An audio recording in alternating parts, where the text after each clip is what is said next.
acknowledge his spirit in Imam Isa, Yeshua, whom the Greeks called Jesus the Christ.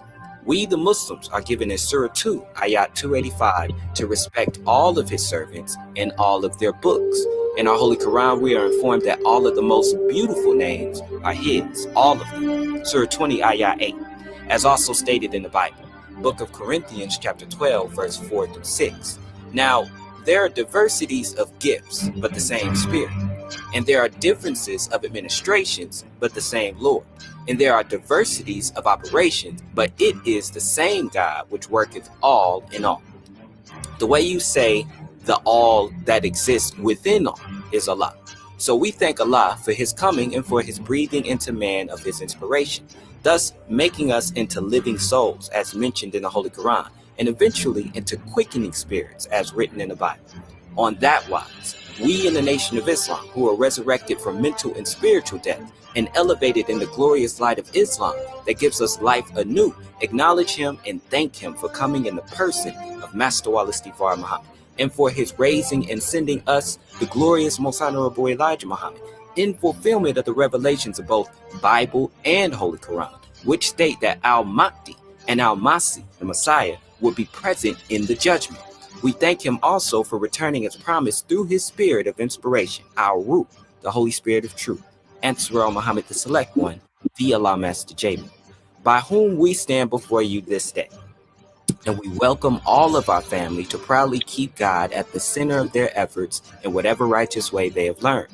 In the Holy Quran, Surah 2, Ayat 62, it says, the true Jews, the true Sabians, and the true Christians will all receive their reward with their Lord. So one of the strict rules in the Black Unity Conference Universal is no spiritual gangbanging. As we know historically, spiritual gangbanging is only the tactic of El Shaitan to divide us. Once we get El Shaitan out of our ears and out of our mix, we will realize much of what we confuse as differences is only in the way of terminology. So we don't hang our hats on what makes us different, yet embrace on what makes us the same. So let's get to the business at hand. Welcome to our weekly BUCU Community Zoom business meeting. As you know, BUCU stands for Black Unity Conference Universal. This is our weekly business meeting where we come together and share ideas, strategies, and steps towards actual business establishment in our communities. So today, we have the superstars of our community on the line, and we honor them for giving us their time today to share some steps that we can take to establish business for our family, community, and nation. One of the titles of our BUCU team organization is the Black Family Business Network, as we understand that all of God's creation should be recognized as one family, one community, and one nation. However, as we know, the devil and El Shaitan have been busy dividing people. So the Black Family Business Network is just one of the wings under the Black Unity Conference Universal to help our people establish business, specifically on how to get a business license, bonding and insurance, how to get a seller's permit, how to incorporate our ideas, how to get copyrights and trademarks, how to get government contracts, how to manufacture and market our ideas, and how to use networking to accelerate the promotion of our ideas. So without further ado, family, let's get to business at hand.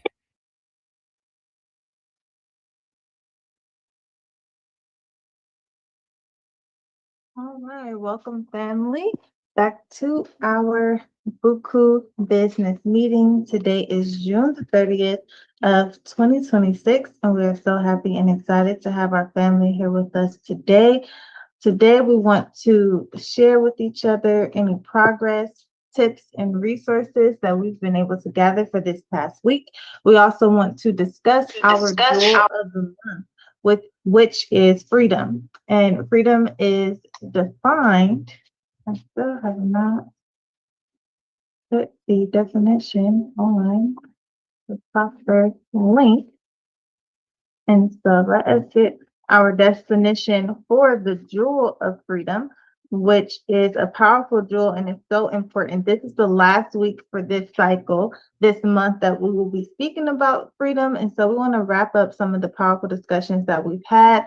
Freedom is identified as unhindered access to opportunities for the attainment and acquisition of information, education, training, and resources.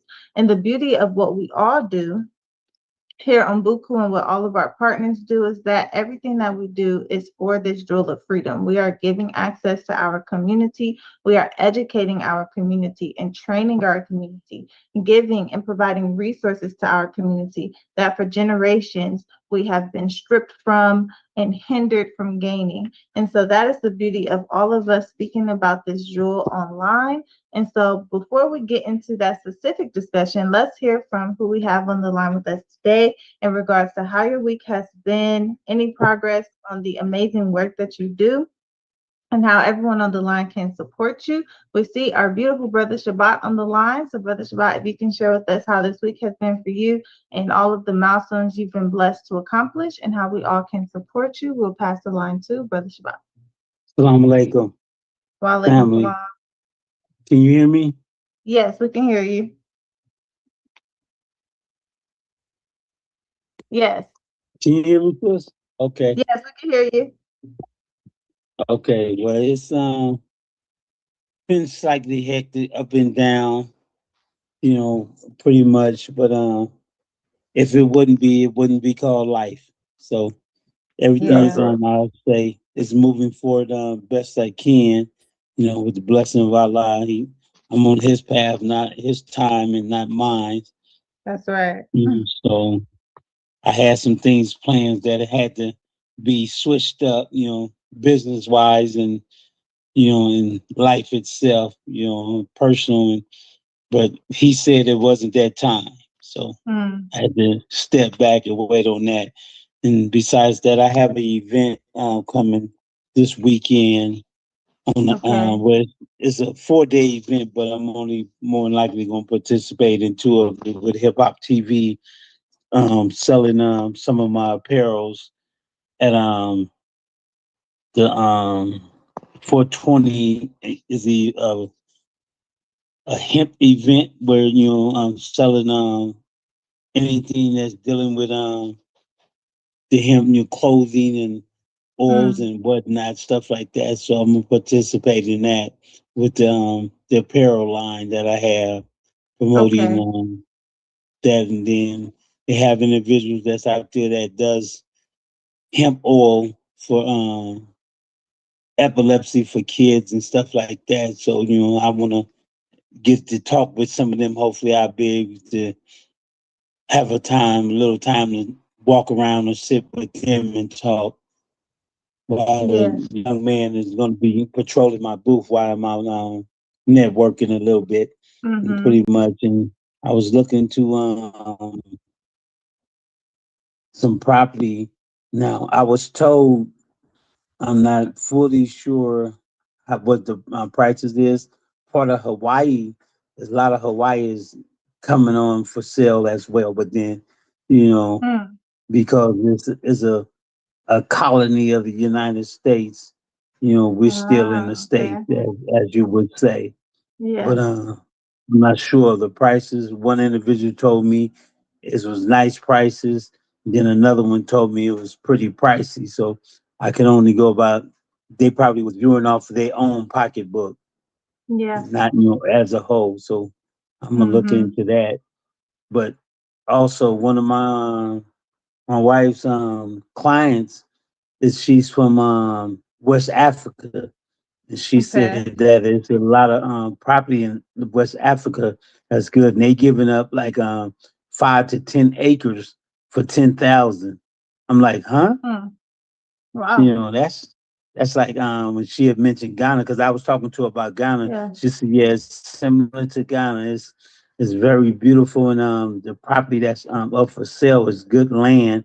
You know, Mm-hmm.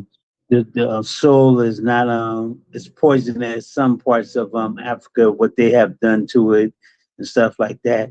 I said, Yeah. well, what, tell me not so much the part you if you was buying into it, what you would buy, but where would you wouldn't buy into and why?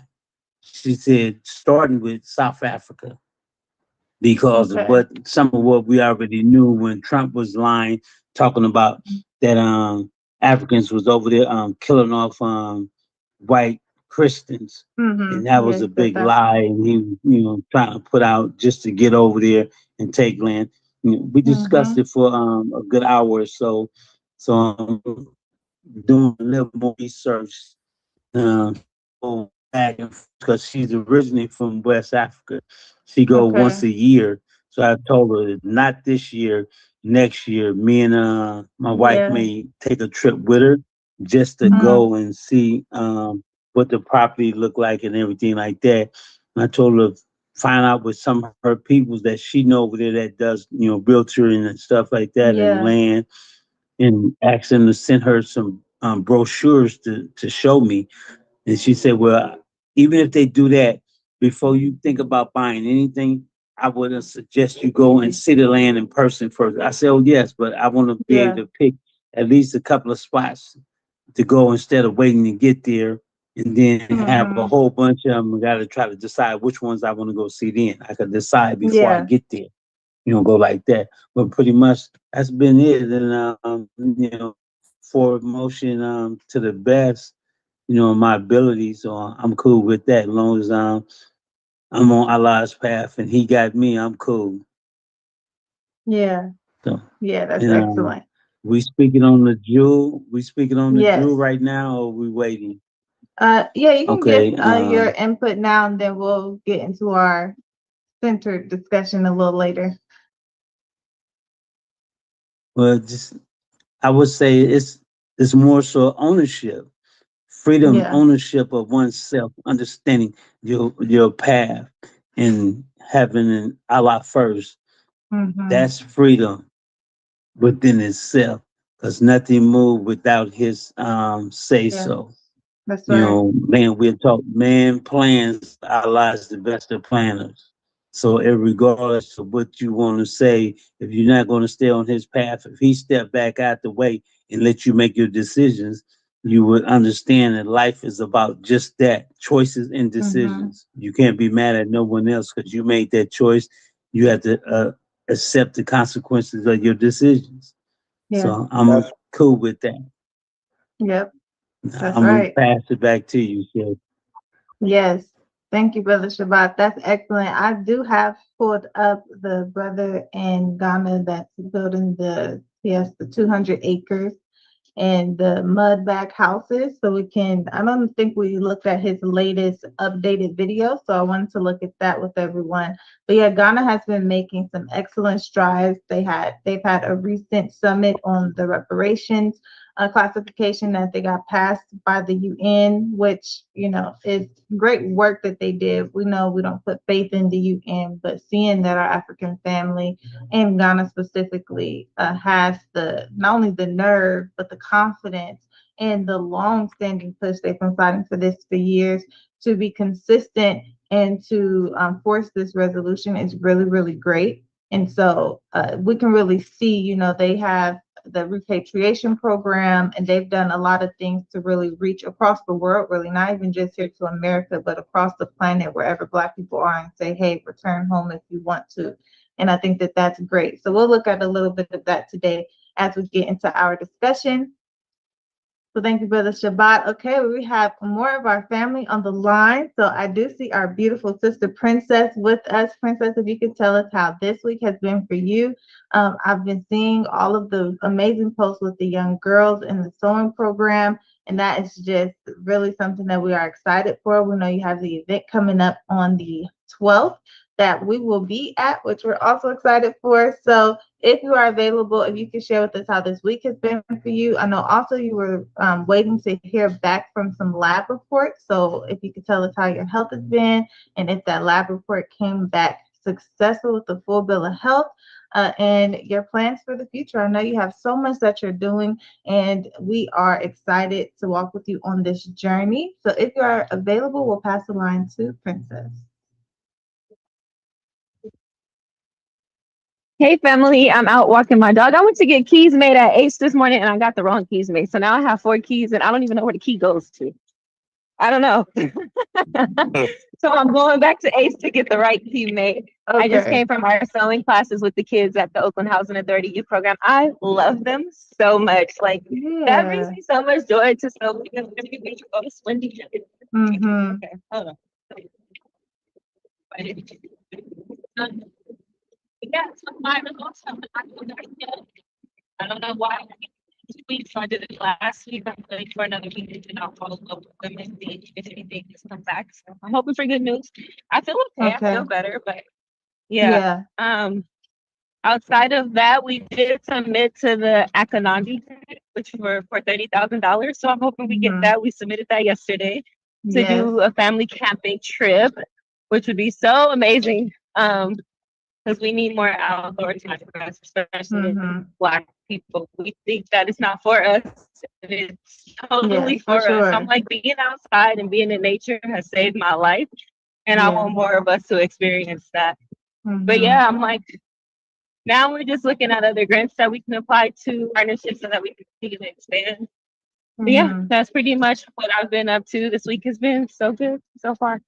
Yes. I'm like, not too much going on over here. It's a chill week. I'm trying to take it easy. Yeah, that's good. That's good. I agree with getting outside. We need the sun. The sun is healing. It's like our partner on this planet for our melanin, and it does so much for us. So our people being able to get out in that sun, get out in nature. I know a lot of Imani has been talking about that post-traumatic slave syndrome, and a lot of that is the reason why our people generationally kind of shy away from nature and going out into the woods and stuff. It's a lot of trauma there. However, we have to, rewire our brains, get our people back to get in tune with nature. You don't have to do crazy stuff like jump off of a cliff or anything, but getting out into nature is really good. We are teaching people survival swim skills out in the lakes, but I'm like, we got to reclaim this, y'all. They took it from us and we need to reclaim it. So we might be jumping off some cliffs. You don't got to do it this year, but next year, we're going to get you to jump off that cliff. Yeah, I can't swim right now. So even me, I'm like, I'm scared, but I'm going to do it. Yes, we have to. We have to readdress all of those things and build confidence in our community. This next generation, the next generation, not gonna have none of that. None of those hangups, and that's what we look forward to. Yes, excellent. We're so excited. I can't wait for July 12th. I've been telling everyone about it. I told my sisters and my cousins, so hopefully they come as well. It's really exciting. We love seeing more people, just more people in the community. Events.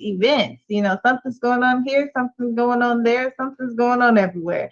And it's run by Black people, and it's really, really important. So we love seeing it.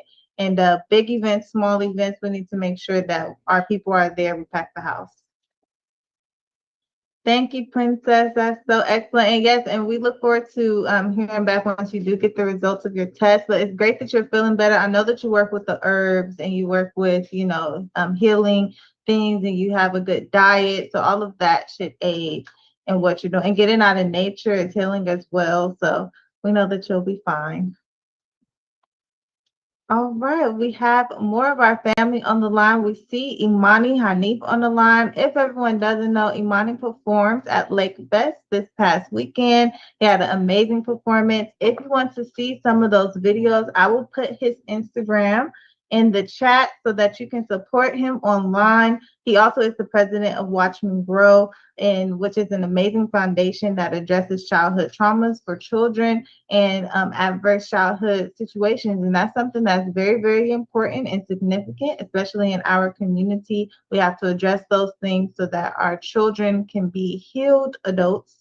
And so we'll pass the line to Imani so you can share with us how this week has been for you. How was the performances this weekend? We've seen the clips. It was amazing. And Lake Fest seems like a really great time overall. And so we'll pass Imani the line. Hey, what's up, family? Hey. Yeah, y'all want me to start with the good stuff or the bad stuff? Let's good end on news, the bad good. news. No, yeah, it was great. No, it's crazy because one of my folks, so she's helping do content again. Okay. This is somebody that will be doing content for us and stuff for September 5th. If we all agree Yeah, to have her. absolutely. So she's the one that made the videos and stuff with Buddy and Oh, cool. Okay. and the one behind the one with the picture that it put me in. So yeah. Just address. Just okay. Let me start with the negative. All right. So the first thing, I don't know if y'all remember when they put up the post. Lake Fest put up the Uh-huh. post, right? Yeah. They had it. They AI'd it, right? And it's funny because somebody on the line. I don't know who it was. I think it was who was it? It was Ricardo. Ricardo was like, "Don't put no AI up on me. It don't look like me." Mm-hmm. Yeah. Man, they had an AI dude up there, and one it was my picture, but then on the other one, I don't know if y'all seen it. It was a whole nother dude wearing my shirt. Uh, Right. And then I got up there, they wouldn't let me in the door. Really? Right. And I was like, my name is right there on the banner. And I was like, oh. I looked and it said SUB. I said, oh, well, that's not my name. But, so they spelled my Yeah, whole that's name you. wrong and everything on the thing. Mm. Yeah. But still, it took time for them to let me in. Wow. Okay. But all in all, oh, yeah, then the whole, picture thing. I'm trying not to, because the fact is, this was history made for the gospel circle. This was the Yeah. first Yeah. ever time in Lake Fest history. They've been doing it. One of my neighbors was like, "Yeah, that used to be called the Festival by the Lake." That's what he said. Mm. But it's the first ever time where we actually had our own stage. You know what I'm Yeah. saying? So me representing Watch Me Grow, representing BUCU. It would have been great to be on that. Yeah, for sure. But it is what it is. I'm gonna make Elevate gonna feel it though. But Yeah, anyway, so definitely. yeah, heads on get them sick heads on them. Yeah. Yeah. Stick the real radio on them since they want to be radio personalities. I'm gonna stick our radio personality on 'em. Yep. Yeah. So now, and because I didn't even know Shahida was performing also at the on July 11th at Mm-hmm. what's that? It's at the Mura Lounge or something like that in Vallejo. I get the details of that, but I have a flyer. Yeah, but who is I'll Mac put Millie? in. Who is Yeah. Mac Millie? That's Sister Shahida. Yeah. I think that's I know. Shahida. Y'all know I know. I'm just trying to I was make it, gonna say. but I don't. I get to Right, get. right. You know what? No, I'm telling you. I looked on there and I was like, who stole his name? Right? Yeah. Somebody stole his name. And then when I clicked the link they had there, it went to her page. I was like, good. That's what's up. That's good. So, but we want to make, if we can, I don't know if she up for it, but I'm up for it. I could be, I don't know how much time they give him, but man, we can, she want to do some solos, I do some solos and then bring some buku stuff in it. Mm-hmm. I'd be saucy to just mix it Yeah. all in. And it was good because they was able to meet our brothers from the gospel circle too. They was able to meet Nova and Okay. stuff. So yeah. So we have as far as Watch Me Grow, we're marching. We have some kids that are marching in the now I don't do, 4th of July at all. I asked Jamila if I could wear a shirt to say 4th of July. But anyway, Vallejo, she has the kids in a parade holding up the Watch Me Grow flag. Okay. So she gonna go rep.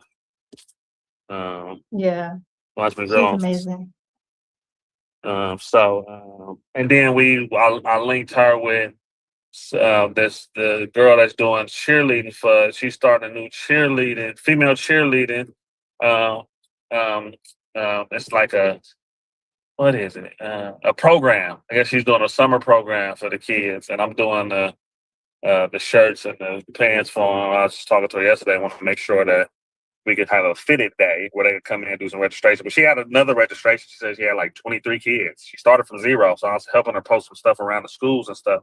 She got like 23 kids now. So I want to do a fitted day. I told her, I said, because what I don't want is to come in there and we're like, oh yeah, everything is good, and and then these shorts and stuff and then see through and stuff. You know what I'm saying? So I want to make sure our little girls are represented the way they should be and safe and everything, because we know in these environments where these kids are doing stuff that there's certain people around. That's just that, and I'm just letting y'all know that's just that's what it is. That's real, So I want to make sure that everything is, looking right for them. But they're partnering with us, and they are. I think they're going to be in the parade also. So we have that, and then we have 707 week coming up starting Monday. Okay. I'm doing some shirts for the transportation. The people that do the bus, that drive the bus, I guess they're gonna be at 707 week doing something. So I'm actually doing shirts for them right now. On my way home, so go get it started. And then also for Vallejo Midnight Basketball League that started a couple of weeks ago. Okay. Yeah. Then they have Hoodland Foodie Land. That's in Vallejo now. So this is the second week they did it on Sunday, and they want to keep it going but they've been doing no permits and stuff. So hopefully they get this stuff done. So Vallejo don't come messing with them. It's like real hood out there for real. But yeah, you come out there, man. You come out there, making it look like the lake. It looks straight up like Lake Merritt at the park. So you got something to sell. Slide up out there. They ain't asking for nothing as of right now. So, and I think that's about it. Yeah, I'm trying to do some recording. The studio is the studio set up now. I think I'm we give an answer one of these weekends where I'm gonna bring the Mac. I have a Apple big screen and a hard drive I want to basically take down there since I'm not using it down. Maybe we could do some stuff with it down there. Okay. So, Imani? yeah. Oh, okay, you're muted. I'm sorry. I say, have a wonderful day. God bless. Okay, thank you, Imani. That's a lot you got going on. You stay busy and in the community. Jamila is a true inspiration. Her foundation, Watch Me Grow, is amazing. She's always out there. She has her mic. She's someone that we want to highlight, definitely as someone that people should be looking up to. And Watch Me Grow is doing amazing work just in the community, working with the youth, similar to what everyone is doing on the line. So we're so thankful. And we know that Lake Fest was really good. And I think even though they had some struggles, I think we can learn from all of that. Even Answer told us about some of the logistics that could have been worked out a little better. And so those are all opportunities for us to learn for our events. And then I'm sure that Lake Fest learns from those things as well. And that's just a process of putting on events, having a bunch of people there. You have a lot to deal with on days like that. And so having that opportunity to do it better the next time is always good. But regardless, anyone who heard that godly music is going to benefit from it, whether Lake Fest understands that or not, or whether they even understand it or not. being there and listening to something that gets you excited, gets you hyped, but it's praising God, it's going to be nothing but beneficial for the people. And so we know that that is the overall effect that we want. And I know that you all achieved that. Yeah, for sure. Yeah, and shout out to my son, man. He did his thing. Yeah, he did. That guy, He was really good. He looked that really guy go good. crazy.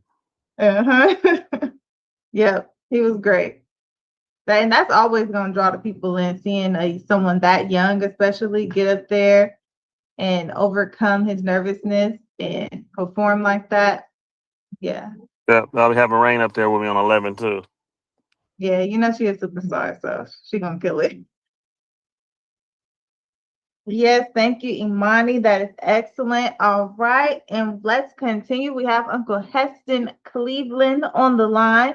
Uncle Heston, you could tell us how this week has been for you, some of the milestones you've been blessed to accomplish, and how all of us can support you. I know that recently the Indie Hookup got another radio station, so you can tell us a little about that. I don't think we've heard about that on the line yet, so tell us more.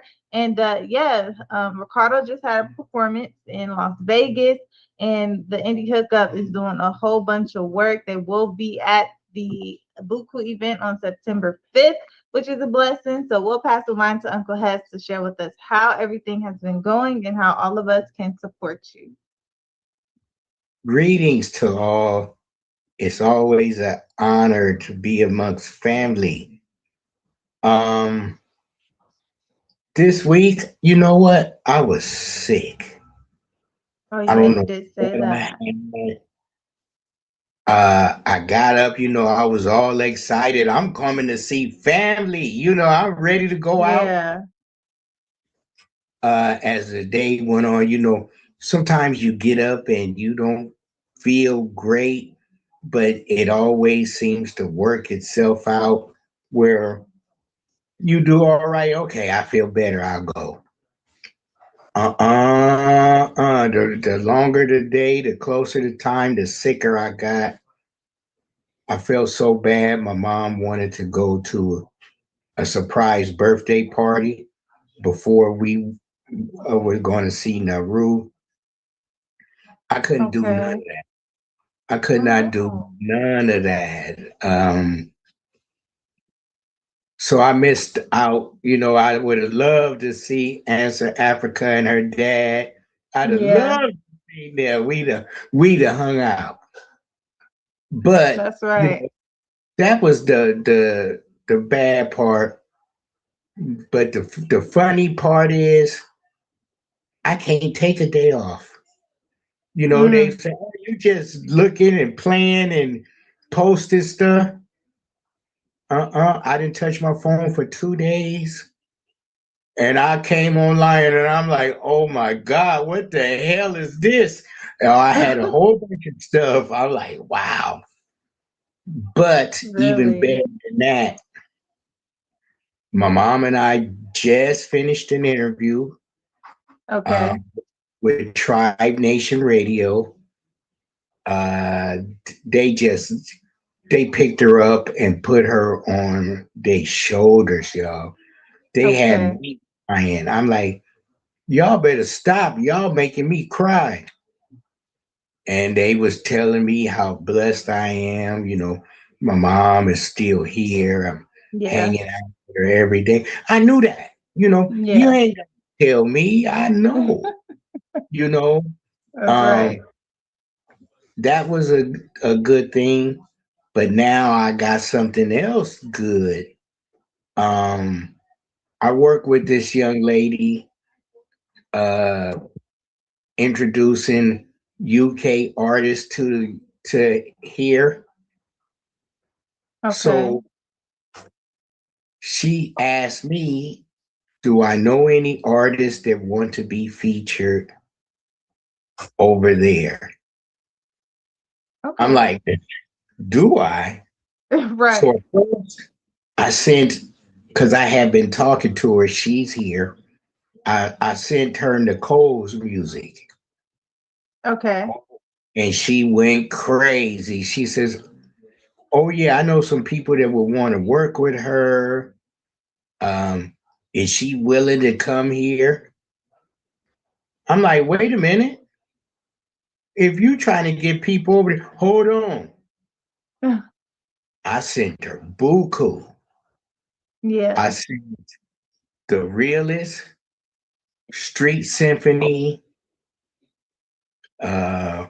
Wait For It, Love Ain't Known, and My Flows. Okay. I think I sent Unity Soldier also. And I sent her the video. And Okay. unfortunately, I was running. I had to do the interview with the guys, and by the time I got back with her, I was already 15 minutes late to get online. So she told me, "No, I know you still sick. We gonna talk about these artists when you feel better." Yeah. Because she loved it, And I was thinking, there are communities all over the world. Mm-hmm. And There are. BUCU builds unity, Yeah. through the love and our beliefs. I know that, I Mm-hmm. don't need to be a Muslim to know what love is and what we do with love and Yeah. how we're a family. Mm-hmm. So that's what I believe. I understand we are all denominations here, but the love brings everyone here together. And Yeah. it's not That's spiritual right. gain. So I'm like, now if she could get us over there, I think we should go. Yeah. For You know? sure. Um Also, I came on late.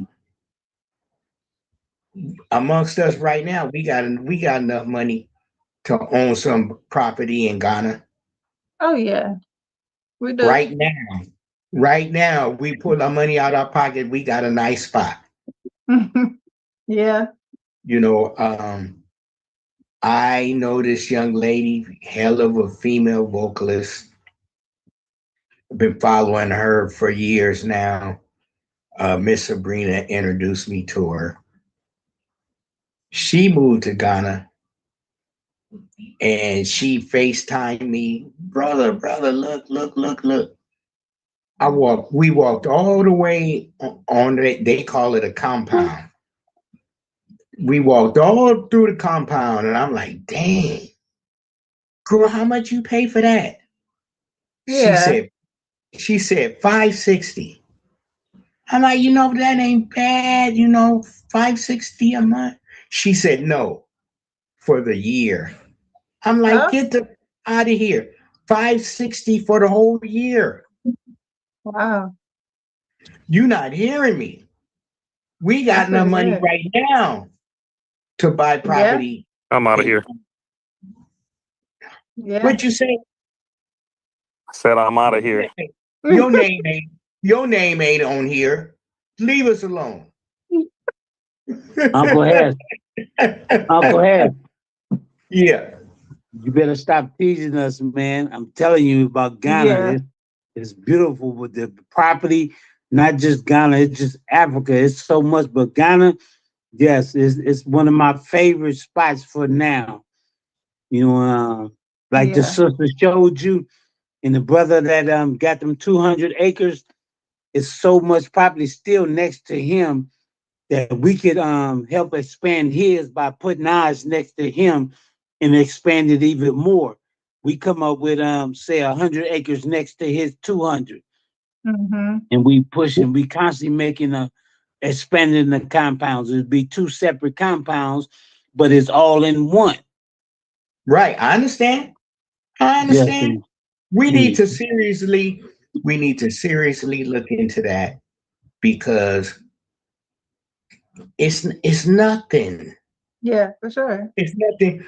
Sabrina and I, after I told her that story, and she the Google queen like you, Answeril, we went Okay. online and she was like, "Look at this place. Look at that place. Look at this place."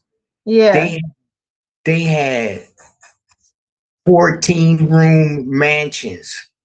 Yeah, For let's look at some of that today. I can show you guys some things. 'Cause yeah, Africa is not how we were told it is. and then There's a lot we have to learn about Africa. I know people that book tours Mm-hmm. from here to go there. You stay for a week for so much money, and y'all know I've been online for a long time, and I don't know what happened on WhatsApp. All these women from Ghana, they all want to come to the States. They show where they live, what they do. It's beautiful over there. And then Yeah. you think of the trees and the jungle. No, it's a metropolitan cities there. Mm-hmm. I'm like, that's where you live? Yeah. Yeah. And then I asked them, I say, so how much you make a month? This one girl worked at a motel. She made 300 a month. And she was able to take care of her kids and had a place to live. I'm like, what?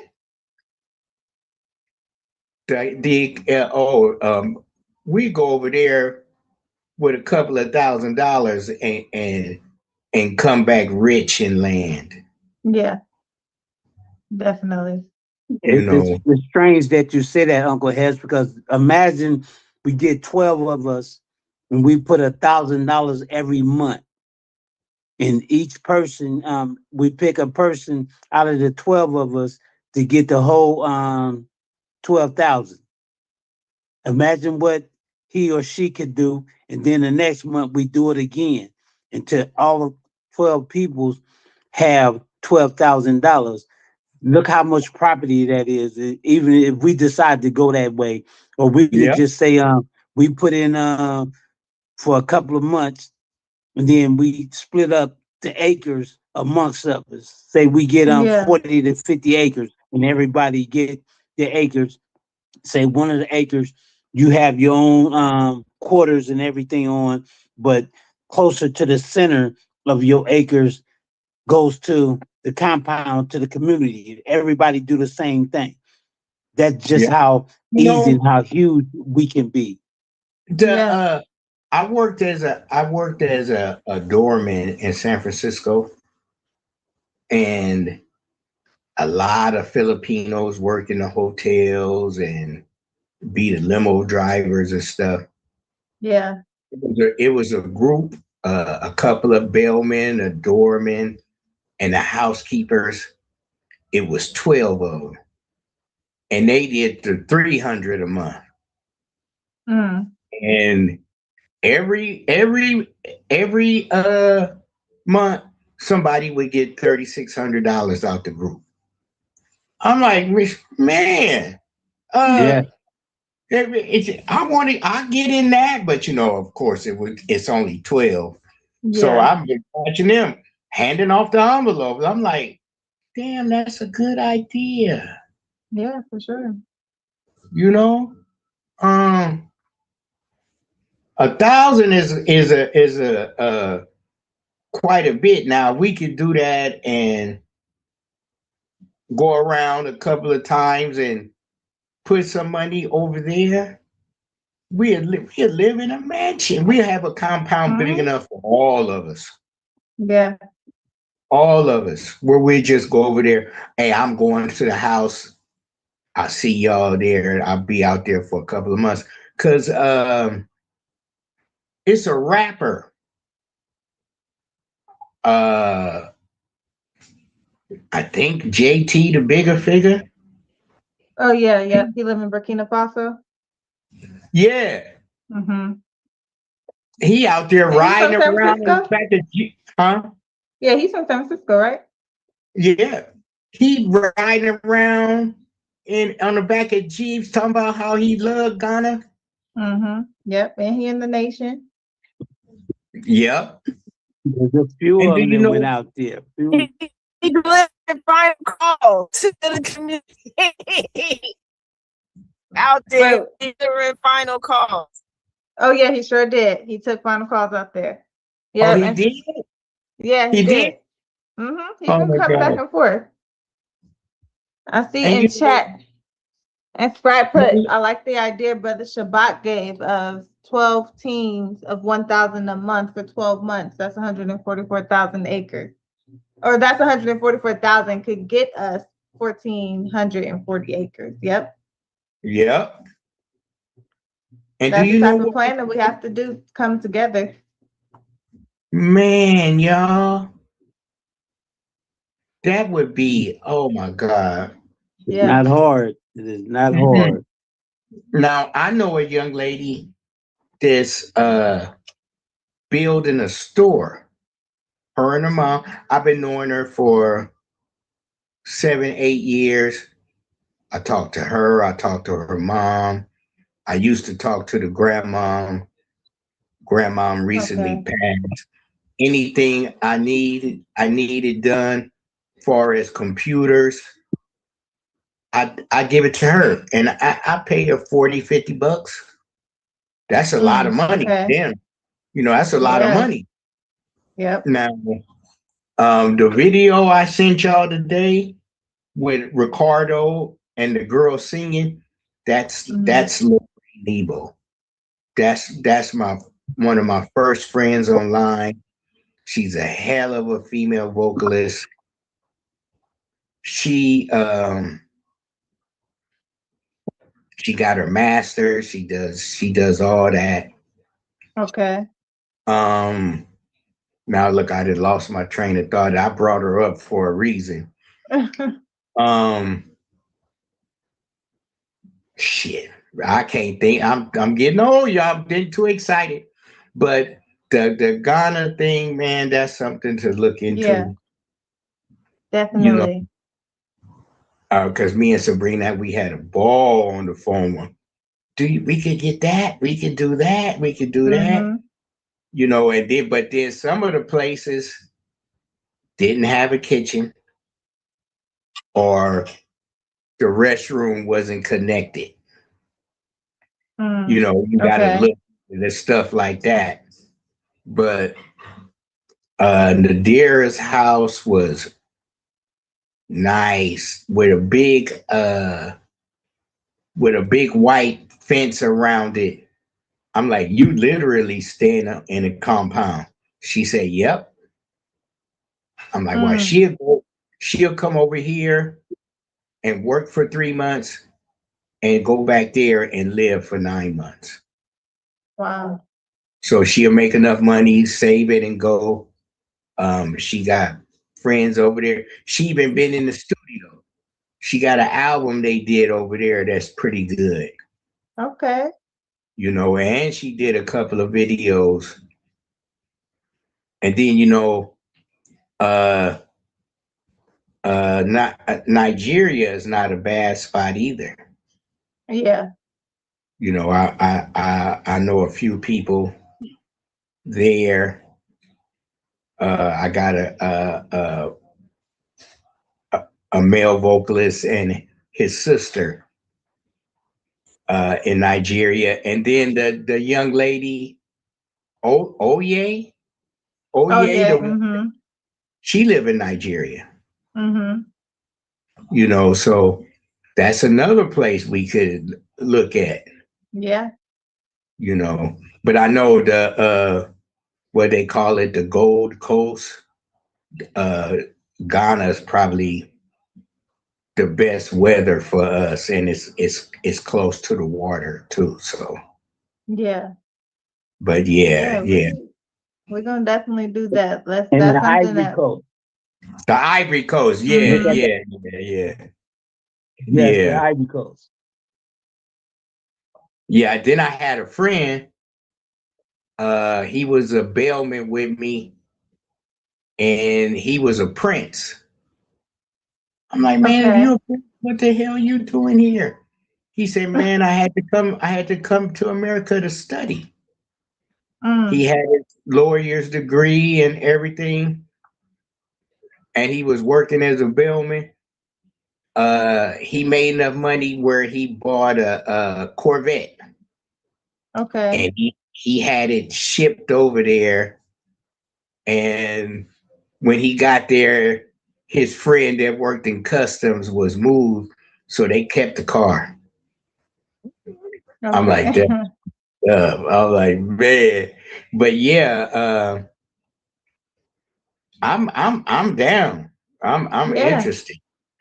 Okay, well, today we'll look at some videos to really spark everyone's. You know, a lot of people don't really know how developed, how advanced Africa is, how beautiful Africa is. Of course, we've been kind of shielded from that being here in America. But today we have the access to see all of these things, and we can see it from African people. It's one thing to see like a documentary or something, but that's from the perspective of most often the colonizer. But we can go and we can see from people who live in Africa, from Black people from America who moved to Africa. We can see all of these perspectives online. And then, of course, like I believe Hess and Brother Shabbat said, you know, going there first and getting a feel of where you actually want to be, getting a feel of the local community is going to be good in person. But we don't have to wait for that anymore. So we can look at some videos today to really spark the mind so that everyone really knows that this is something that's viable and not just talk. All right, so we do have more members on the line. We want to hear from everyone. We do have a time limit today, so if everyone keep your reports relatively brief, but we do want to get to Now our you tell me. discussion. Now you tell me. Well, you started talking before everybody got on, so we thought we Okay. was gonna have more I ain't even time. going So to you're I good. ain't even going to the book. I ain't even going to the book. Oh yeah, yeah. Oh, you want to get some? You want to just give us a brief on that because I know you've been selling it. You know, your dad sent me a few copies, and I went out. You know, I go out, and wherever place I go, I'll have a copy with me. I said, "Can you do me a favor? Can you take a picture holding Yeah, the that's book?" how you do it. So you know, I've been doing that, and now that it's starting to circulate the pictures, people are telling me, how you ain't never told me how do I get a book? Yeah. I'm like, oh, okay, it's coming, it's coming. So I thought your dad was gonna be on here, but I Oh don't no, he's see him. on. Oh, okay. Well, I'm not gonna take up the whole thing. Me and him will talk. Yeah. I'll just say this. Uh it's money on the table. Yes. Look, that'll get him. But yeah, inquiring minds want to know. Yeah. Quite a few people have asked and said they will buy it. You know, Okay. so I'm looking forward for that to get started. Oh, and then Azrael, we wanted you to look up the automatic paper cutter. I know I'm not saying it right, but you probably know Okay. Yeah. because I wanna send my monies for that so we can get that because it's not only for me and my book is for the future of BUCU and Yeah. what's the service they provide. That's Yeah. another thing, you know, and Mm-hmm. then and subscribe since I'm on it, start putting the BUCU logo on the book. That'll be the limited copy. That'll be the one that'll drive up the price. Yeah. Yes, sir. You know, so whatever ones you make from now on, put the BUCU logo on it. Yeah. That I'm sounds gonna shut good. up. I'm gonna shut up now and let somebody else talk. That's excellent. We love that. Thank you, Uncle Hess. And he said yes, sir, just in case you didn't hear him. So he heard you about putting the Buku logo. That's excellent. That's the type of some people are really, really good at that, asking complete strangers to take a picture with a book.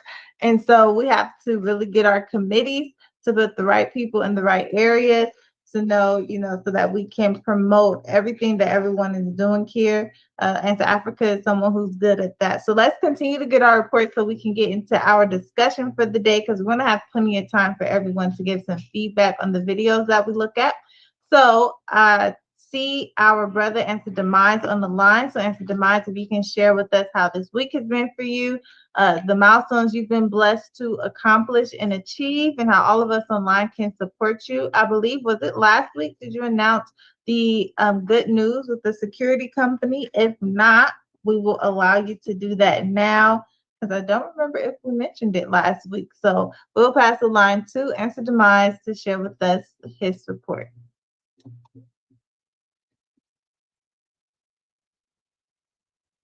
So,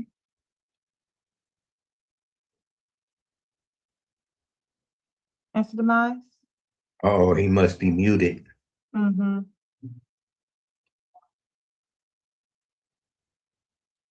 I wonder if he's at work. Okay, we'll go to Answer Africa while we wait for Answer Demise. Answer Africa, if you can share with us how this week has been for you and the milestones you've been blessed to accomplish and achieve. You can tell us about the award ceremony. I don't know if everyone's seen those videos, but Answer Africa was given an award last week. So if you can share with us how that went, we'll pass the line to Answer Africa.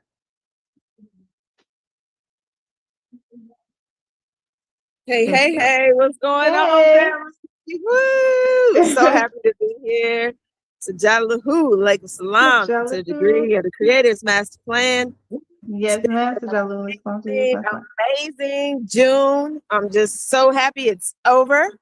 That is a blessing. Well, I want to say that we got a reward or a grant from the recast. Remember, we put that grant in the chat and decided to go for that. And it was a winner, chicken dinner. But I say that more so the community wins. It's not like, the people who are doing this work get a big old check or anything like that. Really, we take a chance to give more people services. Already we have touched in the past. I've only been here for 3 years, but in a total, we've touched 655 people, of which 255 I've contributed. So that's amazing. And our goal is to get another 150 with the grant, which is amazing. We've already into that 150, we've already done 40 massages into that. So that's a lot of times why I can't get on the line, because I am not just trying to get the numbers, but trying to get people back in motion. A lot of folks need this care. They've been dealing with pain and they've been told that they got to have a bulging disc, or they got to go to surgery, or they got, this neuralgia and it's never going away till they do surgery. And I'm not saying that, we're the cure all or whatnot, but it has been almost miraculous for some of our participants. They are going pain-free. They're learning how to regulate their nervous system. They're learning how to, just be in a calmer space, stay focused. Many folks have gotten away from using toxins and things to throw your system into whack. So it's a blessing, just to be a part of it. And we're so grateful. We will be upping our services. So instead of just 1 day a week, we now go to 3 days, which is amazing. Because it's a lot. It's a lot. And it helps people to kind of spread it out instead of seeing me just once a month. Now they get to see me between 2 to 3 times a month. So that's a blessing. And the next thing is that we have been invited with our wellness crew to join the VIP experience in San Jose. So if anyone wants to be a vendor please let me know to be a part of the VIP experience. It is $500 and up for the table, but you do get to get your name on the paperwork as sponsoring the VIP wellness section for the San Jose Jazz Festival. You get 2 tickets to the full experience, and our headliner is Patsy LaBelle. I need some pies. Okay. Yes, and it's a brother named Trombone Shorty that they all screaming about, but I don't know anything about the brother. But I heard that he's from New Orleans, and you know, we working on bringing back our ancestors, and that's some of the work that he does. So I'm super excited to see the youngster, and it was somebody else, but I'm looking forward to really just that 3-day experience to work on folks and to be part of it. It's going to be sound healing in the VIP, y'all. This big time. This ain't never happened in the whole 15 years they've been throwing the Fast Festival. So I'm just really like loving where our communities are going, how they're sharing this work because of what we're doing. You know, we said we got to get this to the community. It can't be available to just the few folks. And now we are going to be in a bunch of thousands of people. This is huge in terms of marketing. It's just an amazing opportunity. I was even saying, I love what you guys were saying about collective bargaining and bringing our dollars together. So, you know, we can even look at doing that for the Jazz Festival. I'm down. You know, if somebody wants to go in for a table or something like that, to let me know. You know, 5 people, but because it's enough room for everybody, and we also have access to a suite where we can go in there and it's gonna be like food and refreshments and juice and water and all those things. Because Insignia Hotel is sponsoring the whole thing. But if you go on, it says like if you want to become a sponsor and that, you can go through them, but you can go through us and be with the bonus crew. We're the VIP Wellness. If you get a chance to look that up, it's the 2026 Jazz Festival, San Jose Jazz Festival. And I'm super excited because we have gotten a huge sponsor, several huge sponsors to come out and be a part of the experience. So I'm very, very excited because it says that, you know, we're worth something to the community and we're improving quality of life of our community members at the same time. So I'm just super excited. I'm working on going to our next session of the biodynamic craniosacral that Sister Francine, thank you, that Sister Francine and brought us to. Is an incredible class teaching us about craniosacral therapy and the foundation of it. And I was selected to be a part of the 2-year cohort, which is primarily Black bodies of color. And that has been so just incredible because I don't think I've ever taken a very focused therapy class where it was primarily Black bodies. And it's refreshing because we don't go through some of the obstacles that we must go through when there's a class that is mixed or predominantly white. And we're able to get a different foundation. So we know that it comes from the indigenous. We know that it comes from us. And that this thinking is right thinking, that is in the way that universe, that Allah, that God wants us to go. And so I feel like it's strengthening us because we know that the foundations come from the First Nations of our communities. So I just want you to know, like, it's a strengthening in that. And also we will be bringing some of little tidbits to this group where during our meetings, just like this, we can actually go through a whole body kind of clearing system where we clear pain, where we clear stress, where we clear anxiety, clear, and we could do it remotely. So it has been like super incredible to give remote sessions of massage therapy or dynamic craniosacral therapy to the Yeah. community. And I mean, if you already know, like during COVID, some people were uneasy about getting massage. So, you know, I'm Okay. grateful that now there's a remote session that I can offer our community and to people who don't want to be touched. There are some people who say, I don't want, you know, you to put your hands on me. Fantastic. We have a way that we could do this without that. So I'm so grateful to almost I think of it almost like an elevation to a certain degree because I've been Yeah. working with my hands. And so now it's working with the mind and the interconnections of our DNA, of Yeah. our, you know, and like it's so powerful because we know we do this work anyway.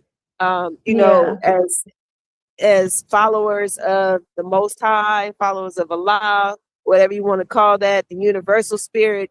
So when you're Yeah. in that God mind, you can only do what's best for that person, and that person is allowed to heal themselves.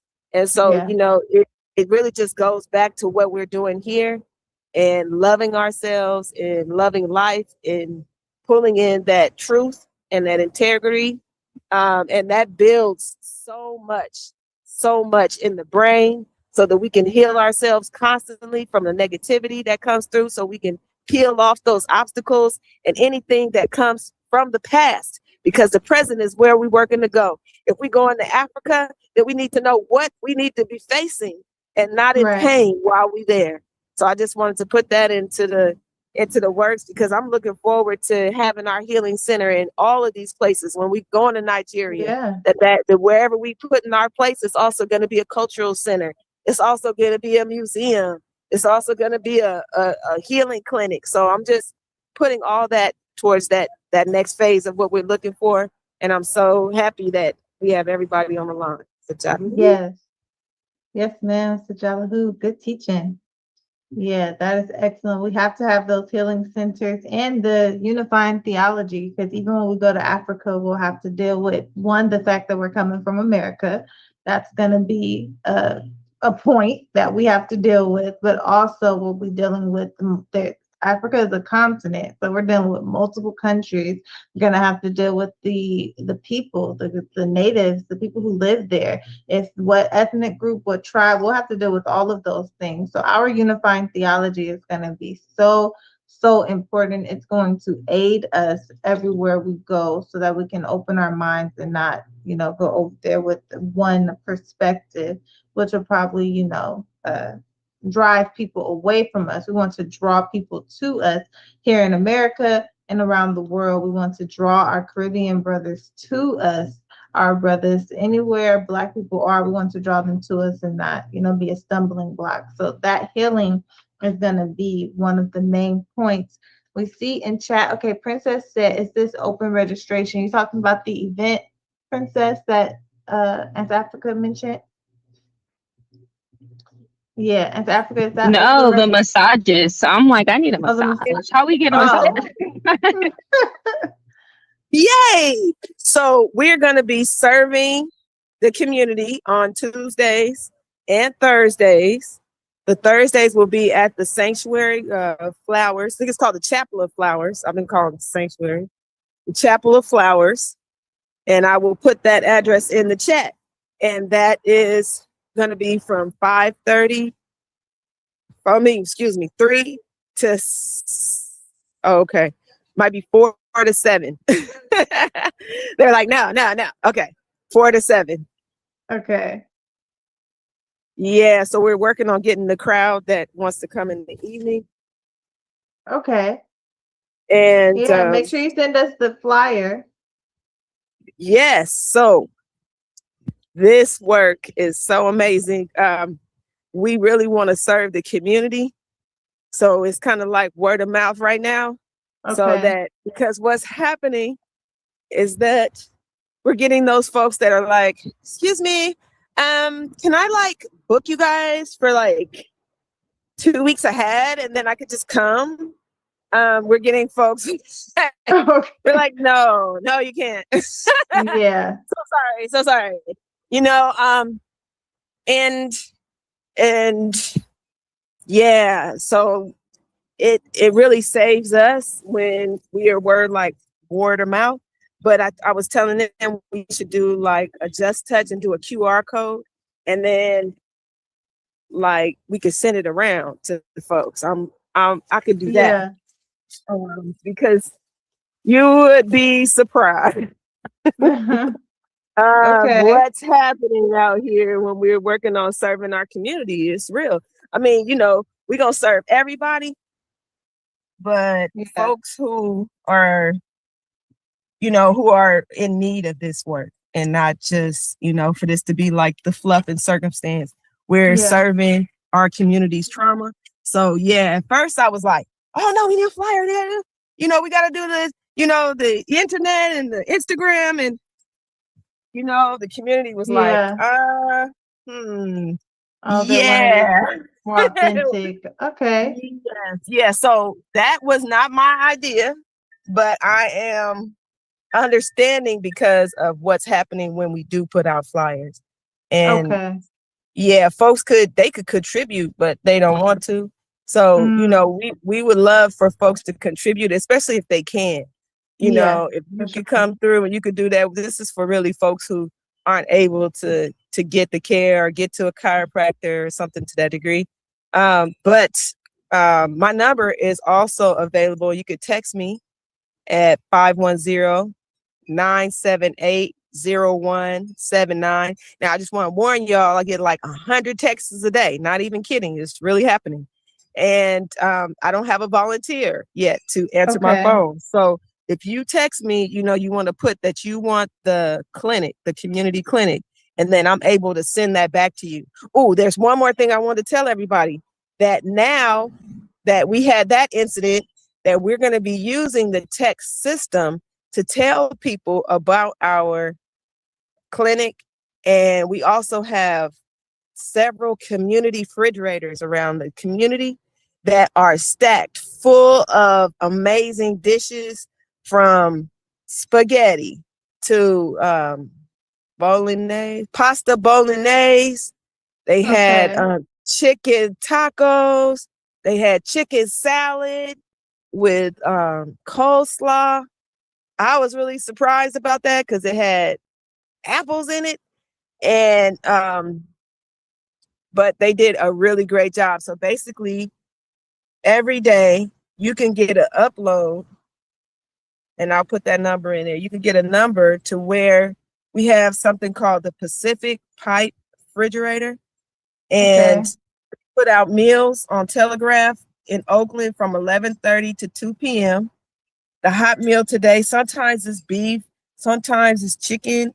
But if they do beef, they do an alternative like turkey sandwiches and pasta salad. So nobody gets out. And they put, I want to say 20 to 30 meals in the refrigerator. And so the number is 510-529-7288. And once you text that number, you text enroll, ENROLL, enroll. Okay, you said this is the hot meal program? Yes. And they'll tell you if the meals are in West Oakland, if they're on Telegraph, if they're in East Oakland. And it's called portal.ckoakland.org. And portal.ckoakland.org. You see it? Portal. Oh, maybe you need to put the HTTPS. Those little colon, the little two dots. Okay, I see it. Yeah, community kitchens. Yes. So get on that list. Yes. And what's been great is that if I have a little senior that lives near there, we could go pick up the meal for them, 1 or 2 meals, and take it over to them. That has been super convenient. It's been amazing. Like if somebody is hungry, to just like give them that number. Oh my goodness. When I tell you, like, yes, it's a blessing. So and it's huge. The Central Kitchen, I could not think of them for nothing. Central Kitchen, they've been around for a while, I think since before COVID, and then they got more money from the city of Oakland. I did talk to them, so just be careful. They do have pork meals. Okay. I was very like, that's not good. But you know, they only cook what they get to the community, and I was like, Okay. don't get that. But okay. Yeah. But it's a super number to have and to have access and help other people to get access to food, John. All right, peace. Yeah. Yes, ma'am. Thank you. Okay, so I put that in chat. Princess also put the Instagram in chat. That's some good looking food too. They cooking that for the community. That's pretty. That's quite good. So Yeah. maybe if we have a calendar, you know, with all, you know, we can add that to our list of resources, or not a on our calendar. We could add it on a calendar. Page, yeah. But our Yeah, research page as well. And then the sister just reminded me that there's another number for the Homies Town Fridge, and that's from Central Kitchen too. But that number is, you said like a Homie Town Fridge? Yeah, and that one's on 76 31st MacArthur Boulevard. And they put 25 to 30 meals in there every day, 2 times a day. And there's beef and stuff like that for people. And the number is 510-930-1159. Okay. And they got 2 different meals. If they have beef, they got turkey sandwiches. I know I said the same thing, but I thought that was fair, because when they do, you know, chicken or whatever, they do alternate to whatever that is, a vegan option as well. And the other day they had 72 meals in there. Okay. And yeah, it's been amazing. They had tamales and stuff like that. Some of the stuff I don't really try, but it's been good food. Nobody complained. And if you have a complaint, you just text them. Now that wasn't good, y'all. And they are so sweet. Yeah, they are very sweet. Like, you know, they're willing to work with the community. Like I said, I was like, nah, I don't do that no more. But yes. Yeah, the homies empowerment group, Princess put their Instagram in the chat. They look their program looks quite great, quite amazing here. Yeah. It looks like they have a garden as well. So that's pretty nice to like that. She also shared a Google Doc with a bunch of resources for community resources in California. They have counties. This one's for Alameda County. So if you want to share that, that's a really great resource page. Thank you, Princess. That's excellent. Thank you. Yeah. Yeah, because people need to know that, like, we need that for everywhere. I know a lot of communities do that, you know, a resource page where you can find free groceries, because like we said last week, Oakland has a food desert, and so many communities are like that, where it's like, you know, there's only one grocery store in the whole community. So having resources like this is great. We also have, and Scribe put in chat, our 144,000 acres can be BUCU land. BUCU, Unifying Theology, is the Mother's Community Healing Circle. The continent of Africa need Queen Francine. Sister Princess is a real princess in Nigeria. This is true. In Niger, watch if we do a DNA test. Yep, a real life princess. This is true. We never know now. Bring our communities together. And we could work with Central Kitchen. So these are all good resources, especially for us to invite to the September 5th event, just so that we can, you know, we want informational booths there so that our community can come and see that, you know, Oakland has all of this. Who would know that Oakland has all of this available for people? So real quick, to Feed Black Futures, I just got on their list, and it's going to be delivering free groceries, like produce, to my house every week on Fridays. So yeah, they do that as well. I'll drop their Instagram in there, but they're the one who's created that list of food places. Okay, excellent. That's great. All right. So that was actually quite amazing. Thank you, Princess. Thank you, Answer Africa, for those resources. Very, very important for our community to know that we have these things available. And at BUCU, we want to give this type of information for every locality. Of course, we're from Oakland, so that's where we start, but we would love to provide resources like this for wherever our people are all over the United States. We want our people to know that these resources are available. And so if anyone has resources, if we find any here in Arizona, if there's any that we can find for North Carolina, South Carolina, Florida, everywhere, LA area, we want all of those resources where people can come and at least find something on our site regarding that as well. Okay, so let us continue. Okay, Sister Francine has about 5 minutes. And so let's hear from Sister Francine on how your week has been, any updates on all the amazing things that you've been blessed to do, and how all of us can support you. We'll pass the line to Sister Francine. Okay, so last minute I did find a attorney to represent my unlawful detainer, and so supposedly she comes with a reputation. She's done this for many years, so Okay. keep the prayers coming. We'll see how it goes on Wednesday. She's going to ask for a continuance for me because Okay. I just met her less than a week ago. The other thing is I shared with you last week that the teacher in Arizona, that she dismissed me from her school. So I recontacted the school that I came from, the Body Intelligence, and so there, one of the teachers there, he's moving his farm to another farm. He sold his farm, is moving to another location in Washington, and we talked for a bit, and he gave me some advice about my health condition.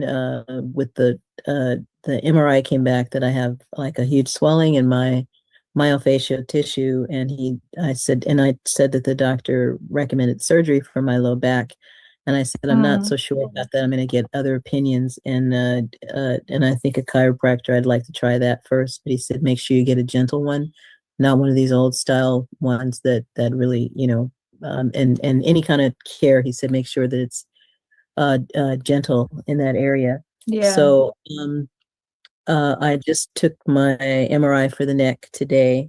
There was kind of a mix up with the order, but that'll be coming in within a week. They'll have that. So I do need to file a restraining order against my older brother. I was waiting on that. But as things have transpired, I told my other attorneys to go ahead on that. So I just have to finish getting him the medical reports to do that. So, and then and then I just thought, well, I'm going to keep working on my project from the other school that we're supposed to do a project. You can take the whole year, or even after, you have up to a year after you finish the training to write an essay or something. I don't think we're going to give a workshop, but anyway, but he said to, just pick a topic that you're interested in. And I, when I did my, this international group that I belong to, their community meet up, and they do myofascial energetic practice. So I didn't mention anything about my training or anything like that, but it's just to the whole group. It's just an hour where we do community practice together. So he was telling us to really study the vagus nerve.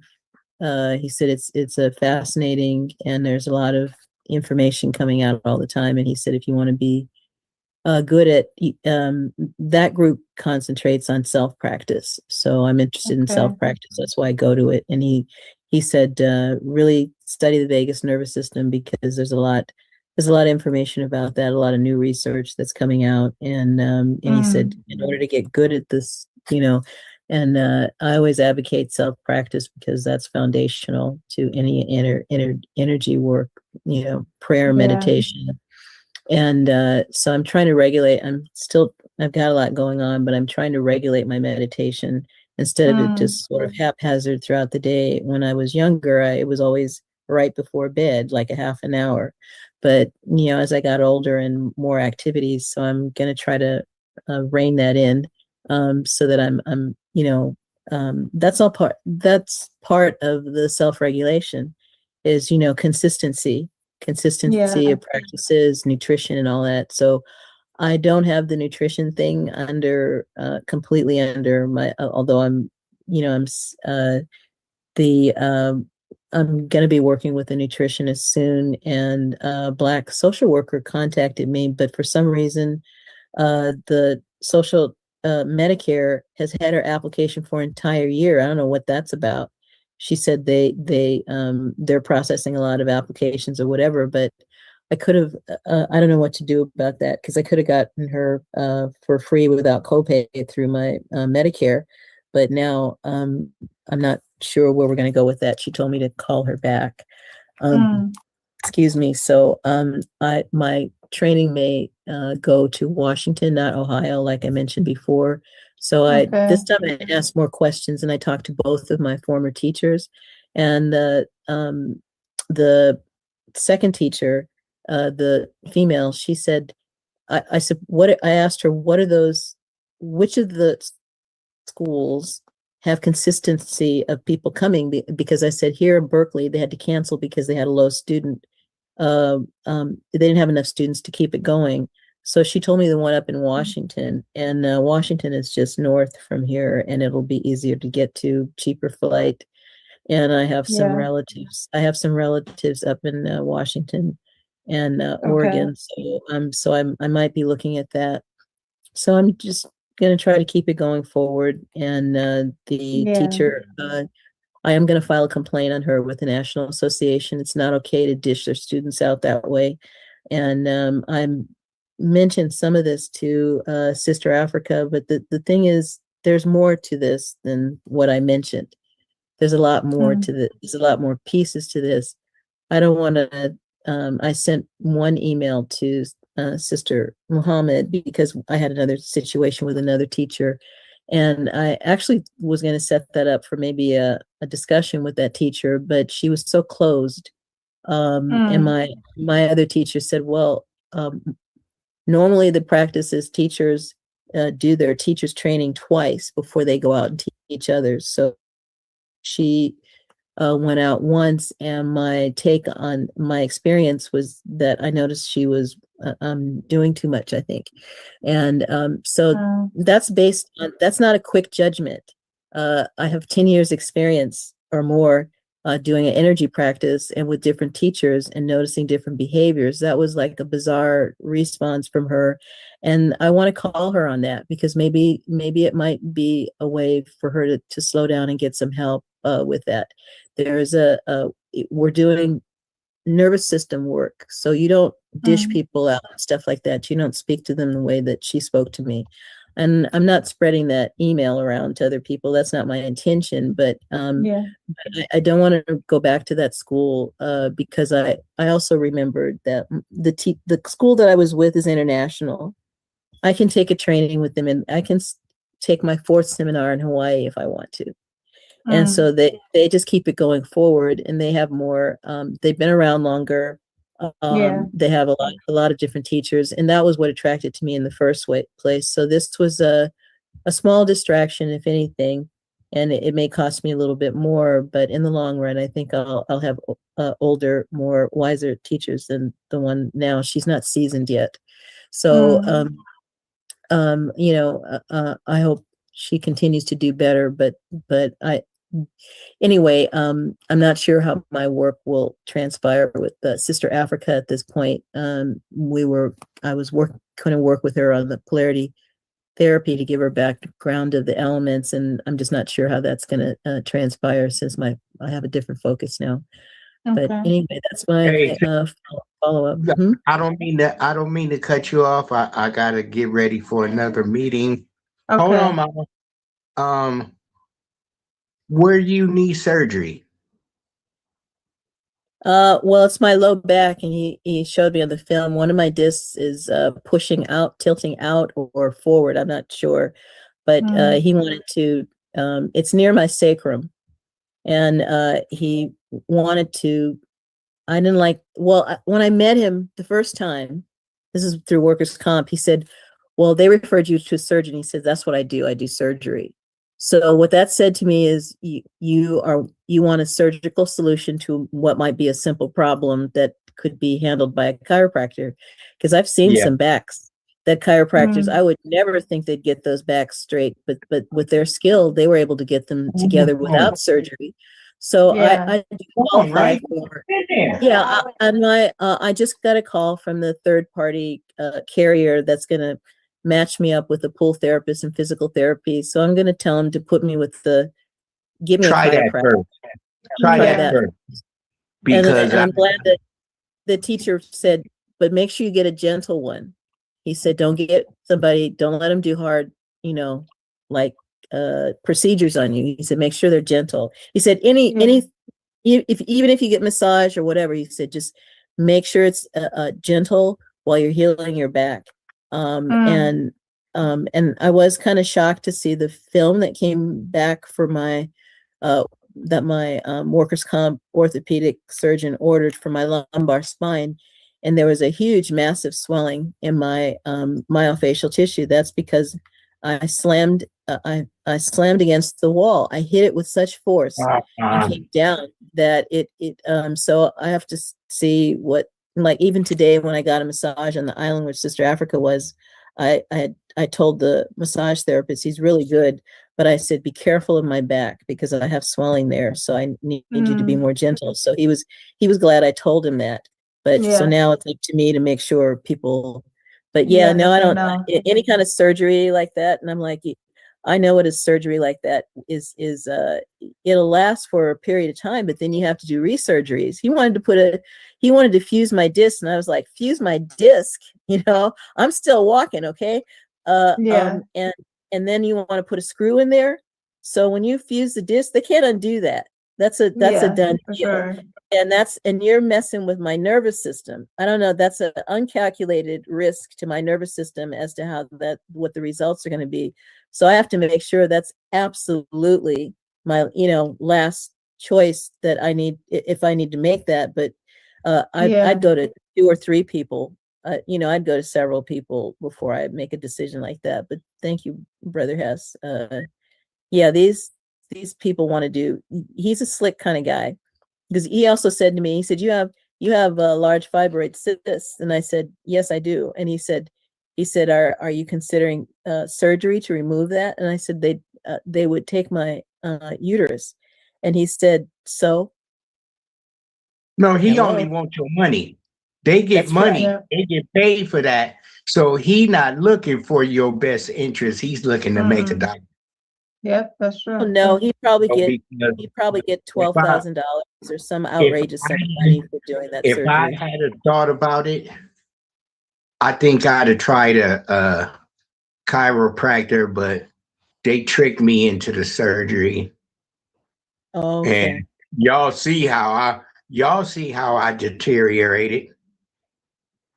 When I met everybody, I was walking fine. Yeah. Now y'all know. So, but I'm not here for no pity party. I still get there. Yeah. I gotta go. I got the creative rights meeting now. Okay. It's always a pleasure. Love y'all. Yes, absolutely. We love you too, Uncle Hess. Thank you. All right, you guys, I'm gonna have to get off. I have a dedicated appointment to get. Well, it's to meet with somebody. Thank you for the meeting, and thank you for the shares. We'll keep in touch. Thank you. Yes. Yes, thank you, Sister Francine. And I am working on my stuff for September. Okay, great. So I'm making more more things like this with and I'm gonna put copper wire and put different crystals inside it. Okay. For people to make it interesting. It should make an interesting display. And I'm going to get small ones for people that, to make it more affordable. Okay. That's expensive, but the other ones, smaller ones, will be a little bit more affordable. Okay. All right. Excellent. Thank you, Sister Francine. You're welcome. Bye-bye. Yes. Bye. All right. Yes, that is really, really great. Let us continue. We see our beautiful sister Shahida on the line. Sister Shahida, we know Sister Shahida was also at Lake Fest, so you can tell us about a little bit about how Lake Fest was. We have some performances coming up, so we want to hear about that as well. Anything else that you're working on? I know you have your books, your nonprofit, Evolving Generations, and everything that you have going on with the amazing work that you do for the community. So if Sister Shahida, if you are available, we'll pass you the line. Oh, yes, ma'am. Assalamu alaikum. Wa alaikum salam. Oh, shoot. I don't know where you want me to start. Want me to talk about the Lake Fest first or the Yeah, you can talk about Lake Fest first if you want. Yeah, it was I was already looking at it like, man, this gonna be a good networking tool. And that's besides our brother Sub, aka Imani, performing, that was like one of the reasons why I wanted to be up there anyway. It was a good turnout, man. It was I got introduced to, I mean, and the mute, like being from the Bay, we already know who the mechanics is. Like everybody knows the mechanics. But I actually got introduced to them when we was at the Lake Fest. I was like, wow. I was like, that was cool. Actually, it was crazy. Got introduced to him twice. Because the other person that I knew didn't know that I got introduced to him. The first person introduced me to him was Minister King X. To them, I meant to say. And then the other person I don't know who had introduced. I was like, that was just crazy. But yeah, it was just met a lot of people and love more. Definitely show love. Help promote the he helped promote the BUCU Oneness musical oneness album. Okay. Good. But yeah, I've been just working on a whole lot, trying to see if we can get this small event done that with Evolving Generations that I'm trying to coming together with Trap Nature and Brother Peace and Alkaline Family, and we trying to just do some simple stuff like, do another hike, but I'm trying to focus on like closing the gap, not only with the multi generations, with different generations, but kind of like with guardian and child or whatever. Because you know how people like, oh yeah, we doing a youth edition, yeah, that's good, but it's like that's the perfect place for the child to get, the parents to get to know their child, in that kind of space. They might find something out that they might not never know, the interest that their child had, or vice versa. So I'm trying to because I just feel like those simple connections are not really talked about. I mean, people just be assuming that all the guardians and their children be having connects, and it really don't be like that. And that would pushes, children to go more towards outside influences, because every child have, whether people want to admit it or not, every child has an outside influence. Like, you have people be like, I want to be like, LeBron James, whatever. That's an outside influence, because that ain't, LeBron James ain't raised you, but not necessarily a bad thing, but you want them to be able to come to you too. And then have some giveaways and free food and things like that. But I see Brother Imani on the phone, but I was trying to, I'm waiting to hear back from him about the van, so we can see if we can utilize the van and for like just some people to get a ride from a meeting point up to the hiking site. Not that many people, but like a few people. And then because we have a giveaway after the hiking, stuff like that. Okay. But and then of course like some shirts. or whatever. Yeah.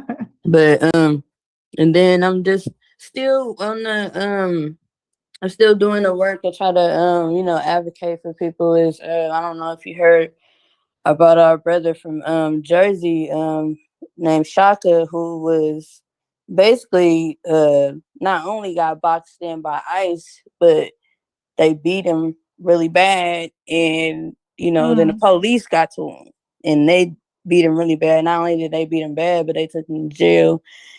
He out now and stuff like that, but it was just a lot. So I've been meeting up with a lot of people, meeting up with him and his wife, and we trying to Okay. you know, get justice for him, because even though the story went super viral and everything, but he still don't have, you know, the representation, legal representation and things like that. So we all working on that, and Okay. inshallah I'll be down there in where they call the Brick City pretty soon, just to in efforts to help get justice with the situation. Yeah. And also the Jay Burton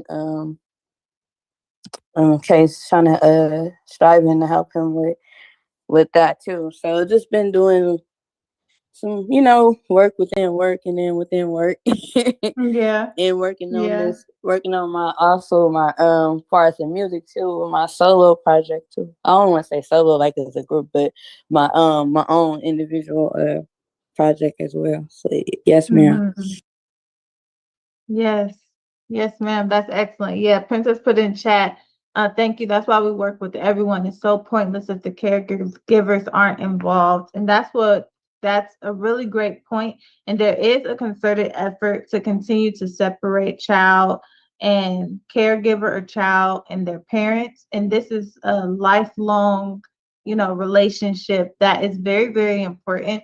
And the alienation we see is quite targeted towards our youth to encourage our youth to not only disdain their parents or disdain their caregivers, but to, purposely put degrees of separation between the youth and adults. And this is, regardless of whatever the case is, having someone there to help you, to guide you, even just to advise you, is something that's very, very important. But this world doesn't want us to have that, symbiotic relationship that goes back and forth. And so having members of our community who establish these spaces and understanding the importance of, at least to some degree, it's not that the youth can't have their own youth spaces where, they can, be however they want with other youth, but understanding the importance of a giver being involved to one degree or another is so, so, so important. And so we're thankful that we have that understanding here at BUCU and with all of our members, because, many adults want a place that they can send their youth, send their teens, but also it has to be a place that's a safe place for them, and that's not going to alienate them from their parents. So thank you so much for that, Sister Shahida. And yes, anything that you have going on, just let us know. We want to be there, be involved, and support. We're going to be out there for the 11th, so we'll be at the event cheering you all on for the performance, and we can't wait. Oh yeah, I forgot to mention that too.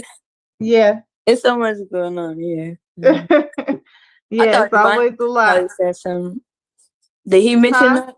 I said that Imani already spoke, right? Yeah, he did. Yeah. Okay. Yeah. Yeah, it's amazing to be busy with righteous works.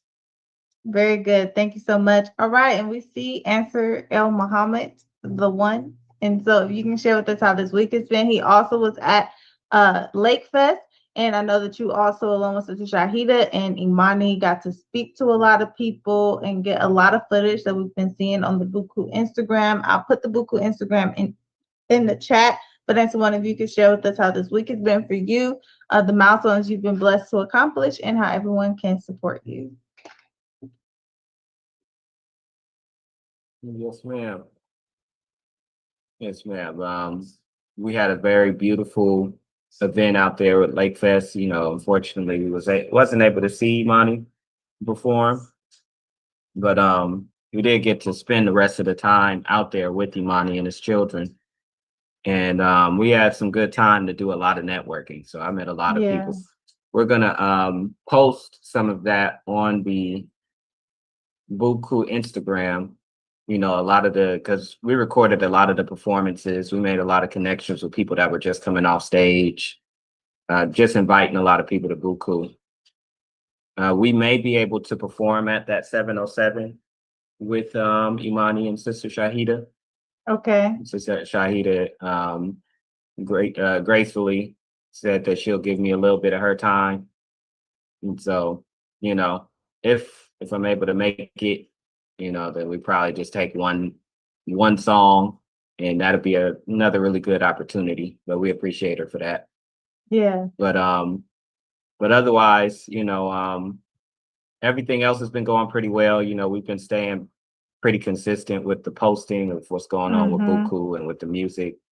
We just did a video, What is Love? That is the interviews that we did at the Malcolm X Festival.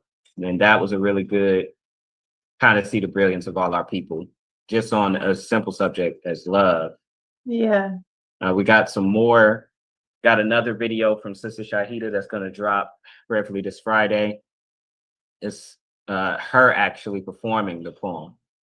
So caught some video of her out there, and that looks really good. So everyone will be prepared for that. And got some more footage. You know, we got some good footage of some behind the scenes. So we got a lot of stuff that's coming out there. For our own music, it's been a pretty fun journey. We're always kind of experimenting with new ways to promote.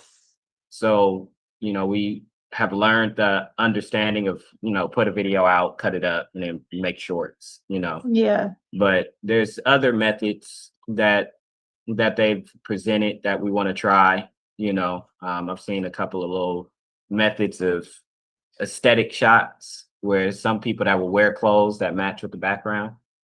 And you know, it has a very artistic touch, and then they'll probably say a verse or something like that. We want to try something like that. You know, Sister Shahida had a beautiful idea with the What is Love interviews. The song we recently just put out was called Deviation. And that one's been doing pretty well as far as just it's moving, you know, people are talking, which is something that we've been wanting. I mean, even an atheist had commented on the song, you know. And as scriptural and as godly as that song is, you know, the atheist person didn't necessarily they enjoyed it, you know. Yeah. So I'm seeing that particular song is inspiring some kind of conversation. So, you know, we're really excited about that. We've learned or we've tried these different methods of, you know, do this particular type of video. I'm seeing that the more they see your face, you know, the more people look at it. So you get a lot more views if people can see your face, especially if you have a good, clear video, you know, that just makes it look professional. So, you know, we want to kind of continue to try some other things with it, you know, get out with the people, ask them a couple questions. We had an idea that I haven't seen a lot of people do, but, you know, we're going to try it where you can go around, get some people, just random people to say different parts of your song. Like they say the lyrics to different parts of your song. And then when you come back, you put that compilation together of all these different random people basically saying the song. And it looked more so like it's a message from the people, more so than it is necessarily just from you. So that's an interesting idea. I don't know if it'll work here for deviations. That subject is pretty deep, but it's one that we definitely want to try. And then a couple other things. Just I've seen a lot of people who do skits. You know, how they infuse the skits into their promotion. You know, and we were looking at how is that going to not only work for music, but you know, getting people ready for an event. You know, we have our September 5th event, you know, going out and interviewing the people, letting them know, hey, we got a September 5th event.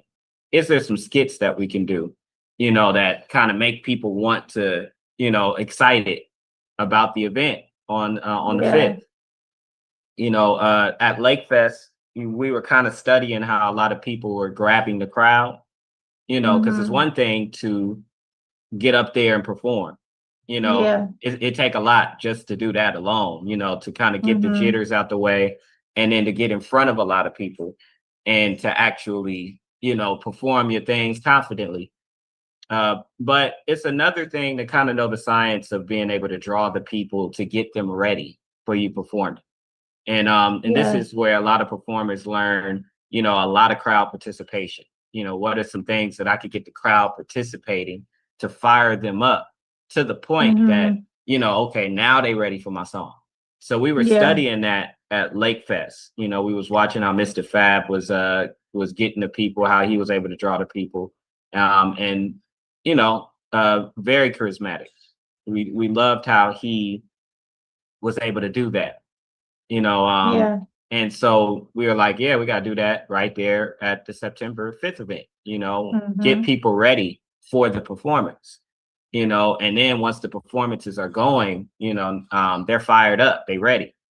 So we want to do a little bit more of that, you know. That's a couple of things just in the journey of becoming of just getting better as a performer. You know, we're just learning all these different methods. We met quite a few people. We was about to interview Razcast yesterday, but he got a little busy. So he of course responded to me, said that, you know, we could set up another time. But you know, it's an honor because I got to study a little bit more on the work that he does, and the network that he's a part of is the network that we definitely would want to be a part of. It's a lot of West Coast rappers or a lot of West Coast artists that, you know, because of how lyrical they are, they get just a whole lot of love on the East Coast. And from what I had seen in my analytics, you know, New York loves my music from what I see. And it's been and that's been interesting. To see that, you know, like just New York, anytime I put something out, you know, New York just is the top city. So it just tells me that the more that we grow, you know, that New York is probably one of the first stops. You know, that's probably where we're gonna have the most fans at the moment. You know, but that is his particular network is something that we definitely, you know, just patiently see how we can continue to be a part of, because he works with another artist that we enjoy listening to, named Crooked Eye, King Crooked. His brothers, Horseshoe Gang, are super tight. Just that whole circle, those people have always been like a lot more of the lyrical side of the West Coast. You know, the side they don't really talk too much about, you know. They don't talk too much about a lot of the lyrical artists that are in the West Coast.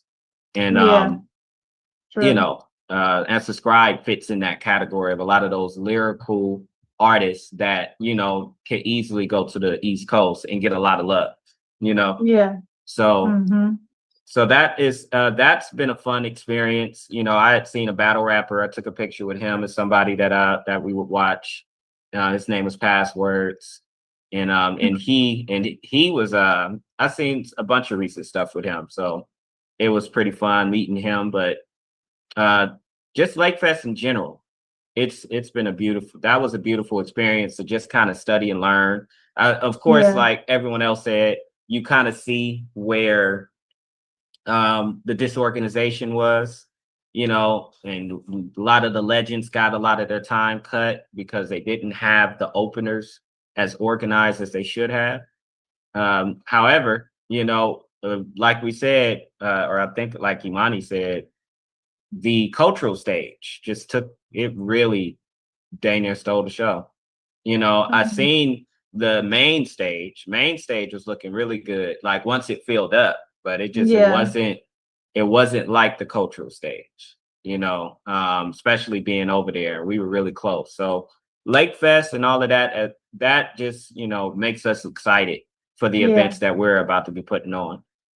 There's also another thing, because we have the live 3 to 5, and in the live 3 to 5, you know, we are going over, you know, which is something that I know pretty soon, prayerfully, we'll be doing with the people again, having like a live 3 to 5 type of experience with the people again, prayerfully at 144. But it's something else that we are trying to get into, which is something called the Seven Trumpets.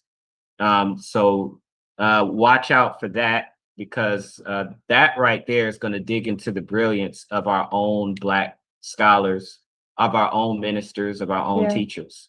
I think that for a lot of times you hear about, you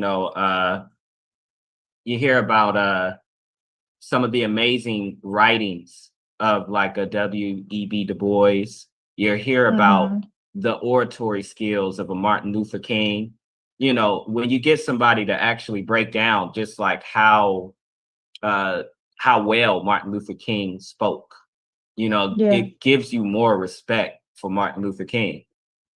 His oratory skills was a top-notch level, and that's why he was able to congregate so many different people, and get them to actually want to listen to him. And there's been so many speakers like that, so it's so many of our own that are still alive today.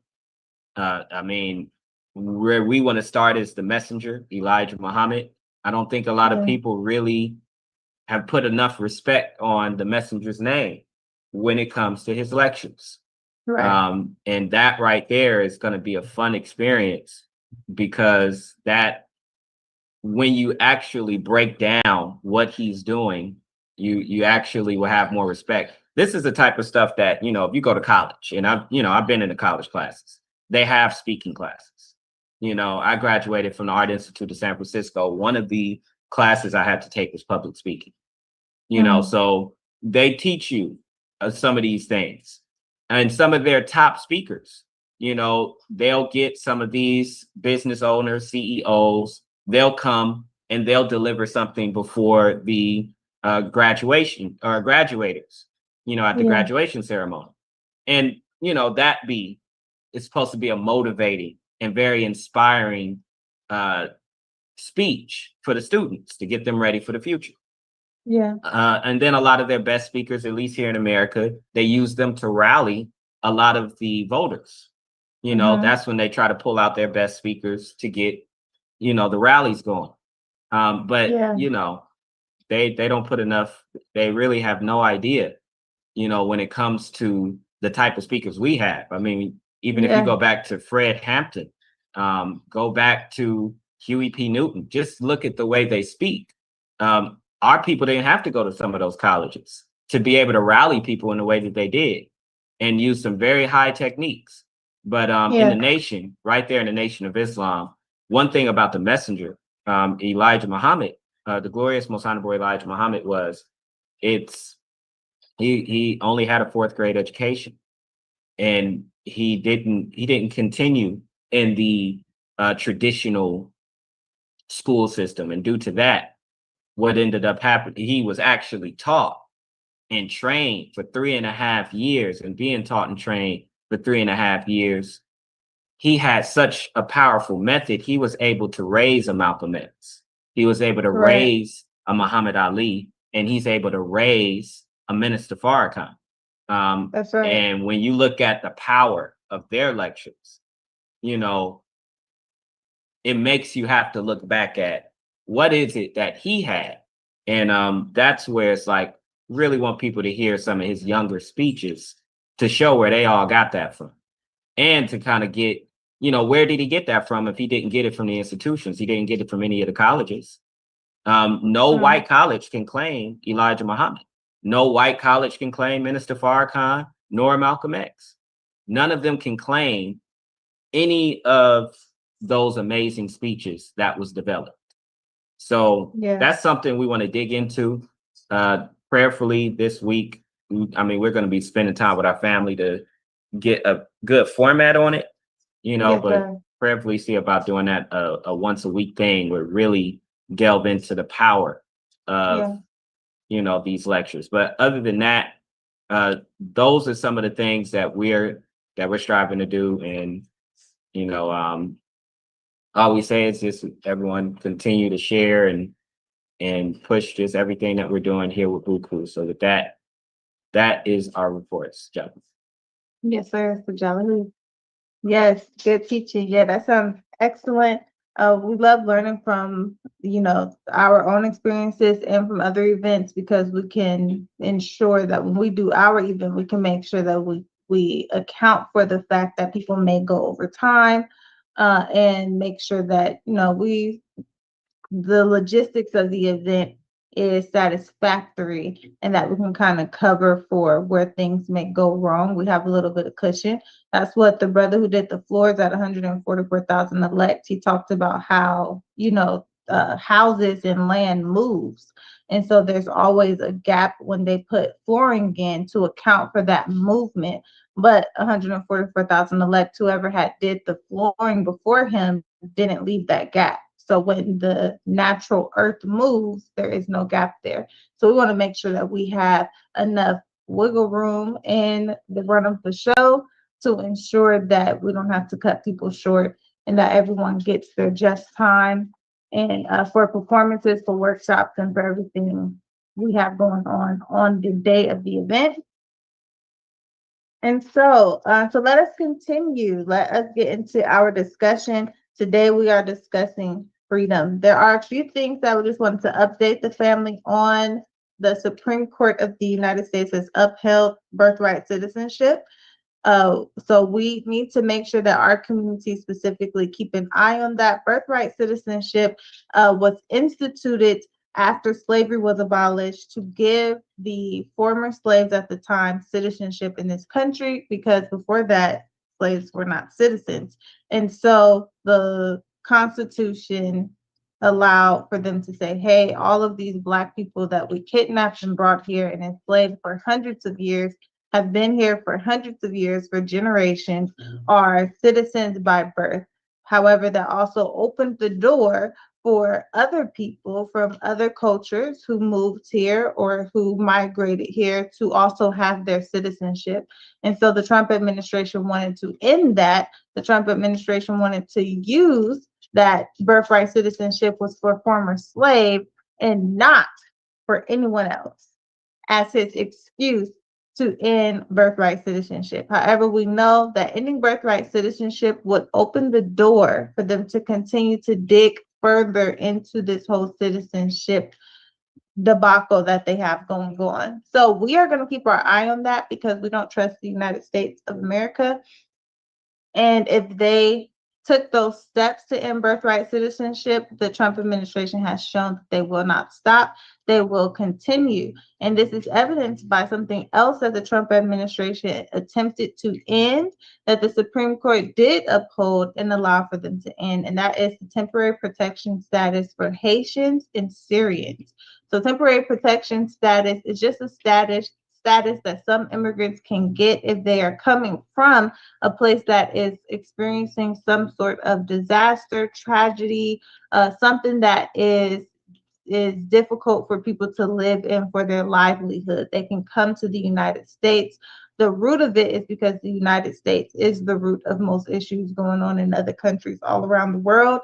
And so they would, allow for people from those war-torn countries, from Syria, where they were bombing, to come and seek refuge in the United States. So the Trump administration sought to end that status for Somalian people, for Haitians, for Syrians, for anyone that was from non-white countries.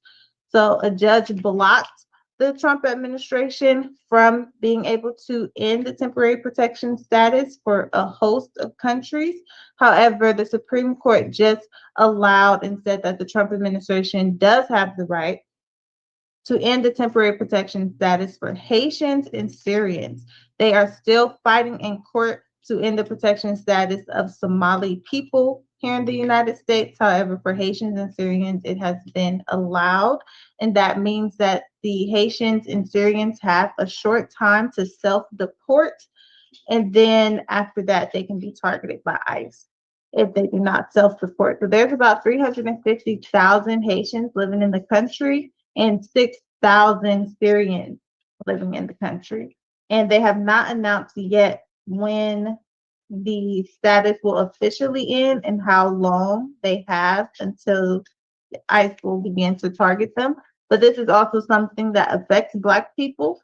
and that we should be mindful of, because again, their ultimate target is always going to be our community, not only our community in our immigrant family, but also Black Americans. So we don't take any of this information lightly, and we want to keep our eye on it.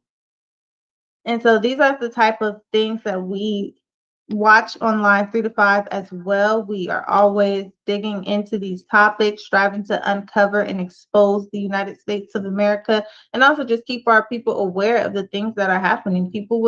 I didn't know about temporary protection status until very recently from looking into these things. And so that is purposely how the United States of America moves. This is an occupied country. They shield their citizens, Black, white, Asian, Hispanic, everyone. It shielded from the truth of what America does, even here in the States, let alone, don't even think about what they're doing in other countries. And so we want to make sure that we can open the eyes of our community and expose exactly what they're doing. And so I see Answer Demise. We wasn't able to get his report either. So we'll go to Answer Demise. You could tell us the good news about the security company as well, and also your input that you wanted to share.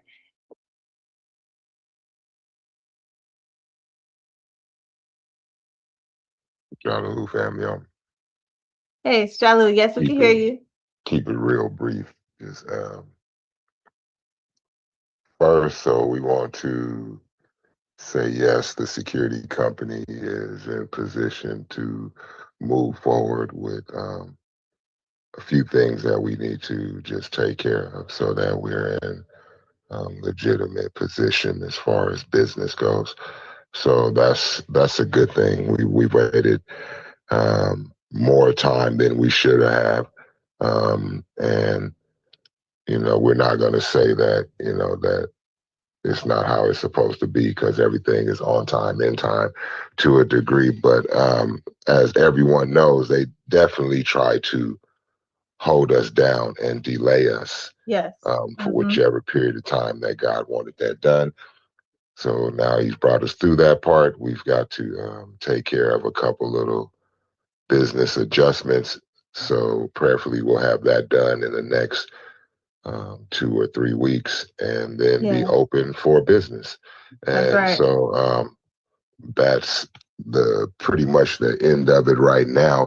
The things are more financial than problematic. So once we just deal with a few of the things that we had to pay for, it's crazy because we were paying insurance for so long that the insurance ended.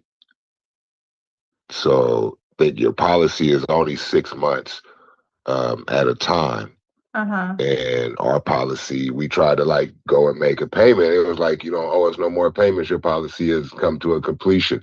So we literally paid for insurance for a business that wasn't even which now turns into a year, basically, without ever doing business.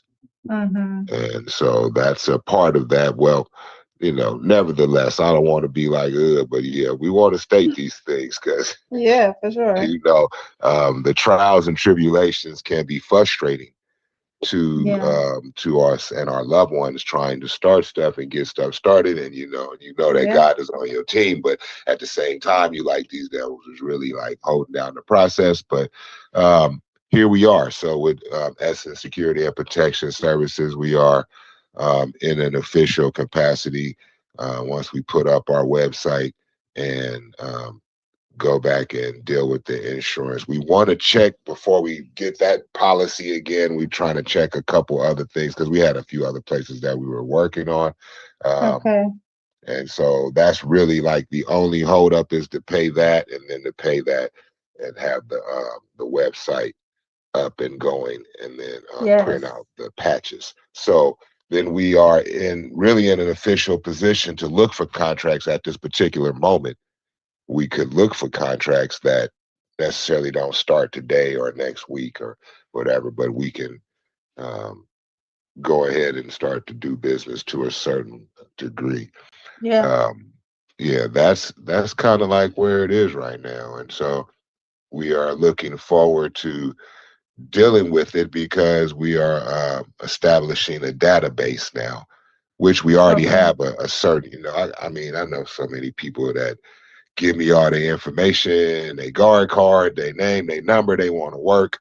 But the thing about things like that is it's best to have them in a database and have them prepared for work and all that, get them to fill out an application and stuff. But the problem with a lot of the people you meet like that is they're movers and shakers. So today they need a job, next week they don't. 3 weeks ago they needed a job, and we give thanks that now they don't. They like, oh, I'm about to be working at, I went to the, they. So even when we aren't prepared for where our company wasn't prepared, we weren't selfish in the mindset of like, oh, well, just give me your info, man, and then I'm gonna call you. I know you need a job right now, but just give me your stuff. We were always in that position, like, yeah, give me your info, bro. But listen, call this number right here and just tell them Mo sent you, bro. They'll hook you up, and people call you back and they be juiced like, oh man, I got an interview tomorrow, man. They told me come down, man. They gonna give me a uniform and all that, man. I just mentioned your name, man. And I'd be like, yeah, bro, but listen to what I'm gonna tell you then. Just like you mentioned my name and got on, that come from hard work and consistency, bro. Don't go and play yourself, because when one of your folks gonna need a job, and you gonna say, man, tell them mention your name, and if your name is trash or late, toe up, not a good worker, he not reliable, uniform looking toe up, mindset and all that attitude, then they gonna be like, nah, we don't need no more hymns. So, go in there and represent and put your situation on it so that you never know. I might need a job one day. Hell, I'd be talking about, Tommy who? Tommy Anderson told me to come.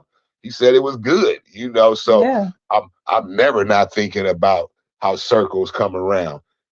People make the world go around. Ain't that the song? So, we really own that level right now. And we pray to, I've had one or two great uh, bosses, in a sense, managers, management, from working with the janitorial company. I had great bosses, and working with the security company that I work with, Epic, I had a great boss. So I would pray to be half of a level of the bosses that I've had, and have half of the competency of the level of what I've been experienced in business and under.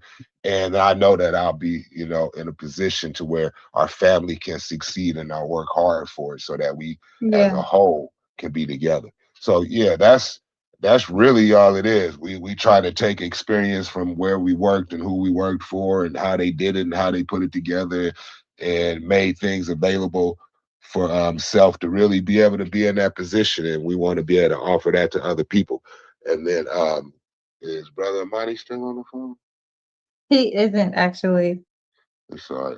Just we'll shoot him a text and sit down and talk with him at some point next week when we have a better idea of what the website and the insurance situation look like, so that we're able to be saying, I'd rather be able to go, here, let's go. You know what I mean? And so we're standing at the door.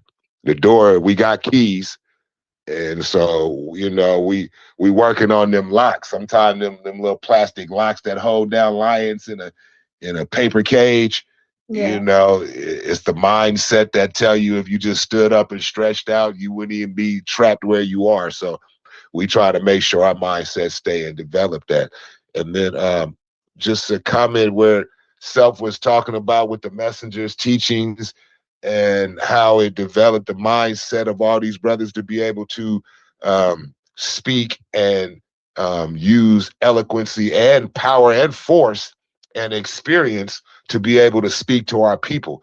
And, we come through that level from the bakery, the messenger's teachings with brothers that was, raised under these teachings. And these teachings are the level of education needed to be able to rise to a level to help your people on whichever level that is.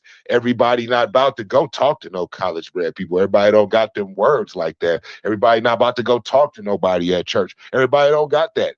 Everybody not about to go talk to no brothers in the street. Everybody don't slip and slide like that. You know what I mean? Everybody not capable to really get out in them trenches with these cats like that. But when you in them trenches and you about that trenches, but you not living that life like the trenches, you know what you want to bring your people out of. And so if you experience that, we want to be able to know that fact that these teachings be able to bring you up through that and help your people in every level. Every sister that you talk to is some kind of level. Every sister can't come from the same level. If we all come from the same thing, you only gonna be able to help a certain kind of sister.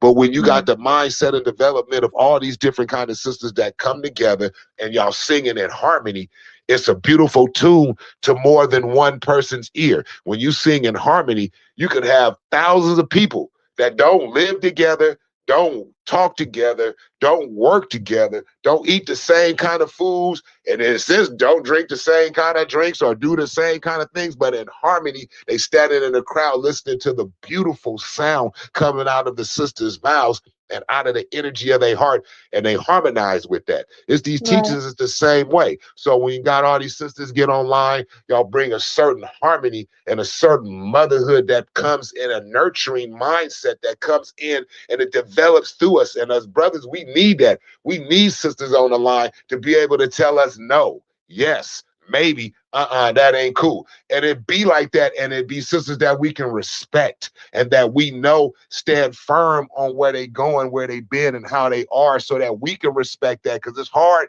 as the youngster told me, he said, man, I ain't trying to listen to no dope fiend ass brothers, bruh. I don't want to hear that. And I really respect that game. And the cat that was talking about what he was talking about was really some real stuff. But I respect the youngster to that game. And I told him, yeah, I respect that game, because at the same time, you own these dope, you own this stuff, bro. What you can teach me is how not to do the dope. You know what I'm saying? What's wrong? What started you to doing this? And what's wrong with the mindset of what's what you need to help you get off of it, bro? So if you teach us that, but as far as telling me, how I feel to be high and, how to high, do you like that? I'm not even in the thought of necessity and none of that. So, yeah, I feel the youngsters to a large degree. And so these youngsters don't respect the fact that if they think you a weak lion, they're not really respecting that. But at the same time, we tell them, everybody not a lion. We got elephants over here, bruh. You know what I'm saying? How many of you lions attacking the elephants? You don't. You might try to attack a baby elephant. But overall, once they grow, they walk through. The baddest thing in the jungle is these hippos and these elephants. And the hippos get out the way when the elephants come to drink and do their thing. So, in the mindset of being that way, we don't forget, and we pass on through our DNA the things that our people need, don't need, should go around, should be very conscious of, because the longer we live, the more we can give. The more we know, the more that we could grow. It's just that simple a mindset. And so we can help or we can hurt. We could be a hindrance to our people because we can become old fools.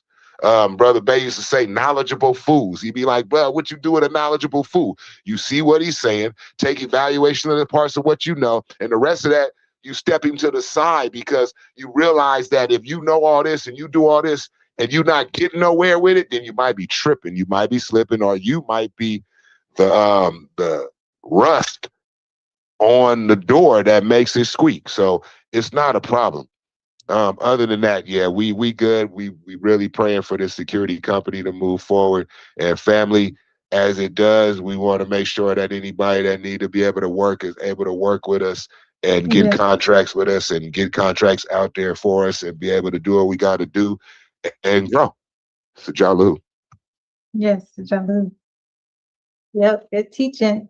Good teaching. That's right. We want to be a beacon of light for our people so that, as they continue to navigate this devil's world, and they see that beacon of light that they have, that be their pathway to salvation. And we know that we have that here. And like you said, we're taught that in the Answer of Muhammad, that the Answer of Muhammad are in all walks of life. You need an angel at every gate to point people to salvation. As long as they know where they're supposed to be pointing to, then we can be confident that our people have a way. And that's what we're doing. None of this is in vain. None of this is for praise, it's for our people.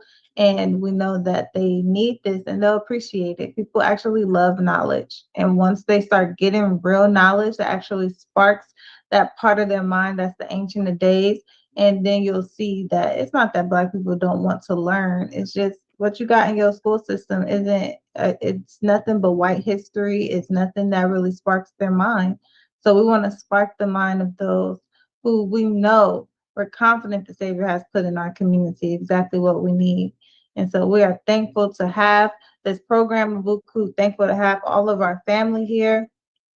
Because without us coming together and unifying for the sake of our people, then it would be pretty bleak. But we have a Savior and He has given us what we need. So let us continue. We're going to get into some of these videos. So we've been talking about freedom is unhindered access to resources, to knowledge, to education, to everything that we need. And like we said, being in the United States of America is very difficult to get unhindered access. You have to seek it out.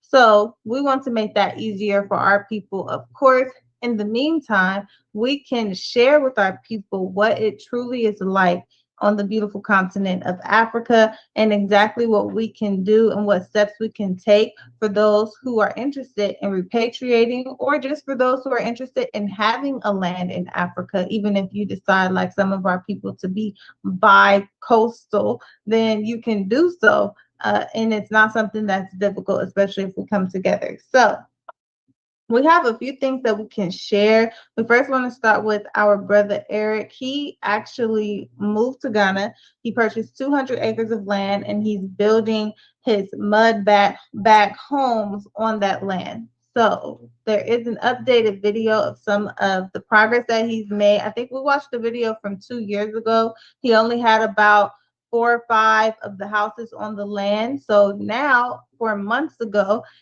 there was a video done with him and it's updated. So we're going to share our screen and just get a little bit of this video, and then we'll get into some of the tours of Ghana that there are online. There are Black people from Ghana, from Africa, who show us from their own cameras what that beautiful continent looks like. So 1 second, we're going to share our screen.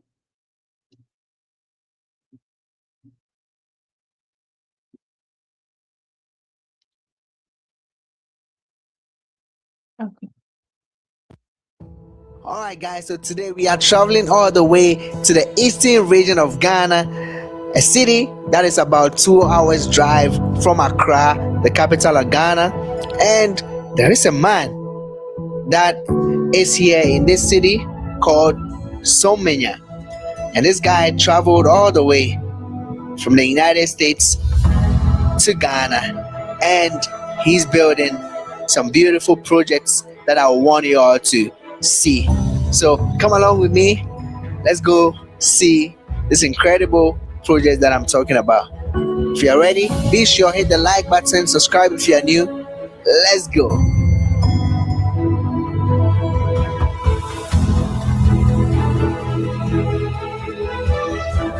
All right, so here you go. I'm here with the CEO of this whole project that you see right here. There's a lot of sustainable homes that are here, and I want him to introduce himself. We've had just a little bit of a talk, but there's more that he has to tell us, for you to understand this whole project, how it started, what motivated him to start all of this. And so, Mr. Eric, well, Tommy, good to be how here. are you? I'm doing Hey, good. we are privileged to have you here, Thank all you. the way from China. Huh? Yes, sir. Okay, very Yes, good. yes, Welcome. yes. Thank you very much. I'll have a few questions for you. Oh, sure. I want to know your background and how this whole project started. Oh, okay. So I'm originally born and raised in the United States. Okay. And I actually have a background in IT.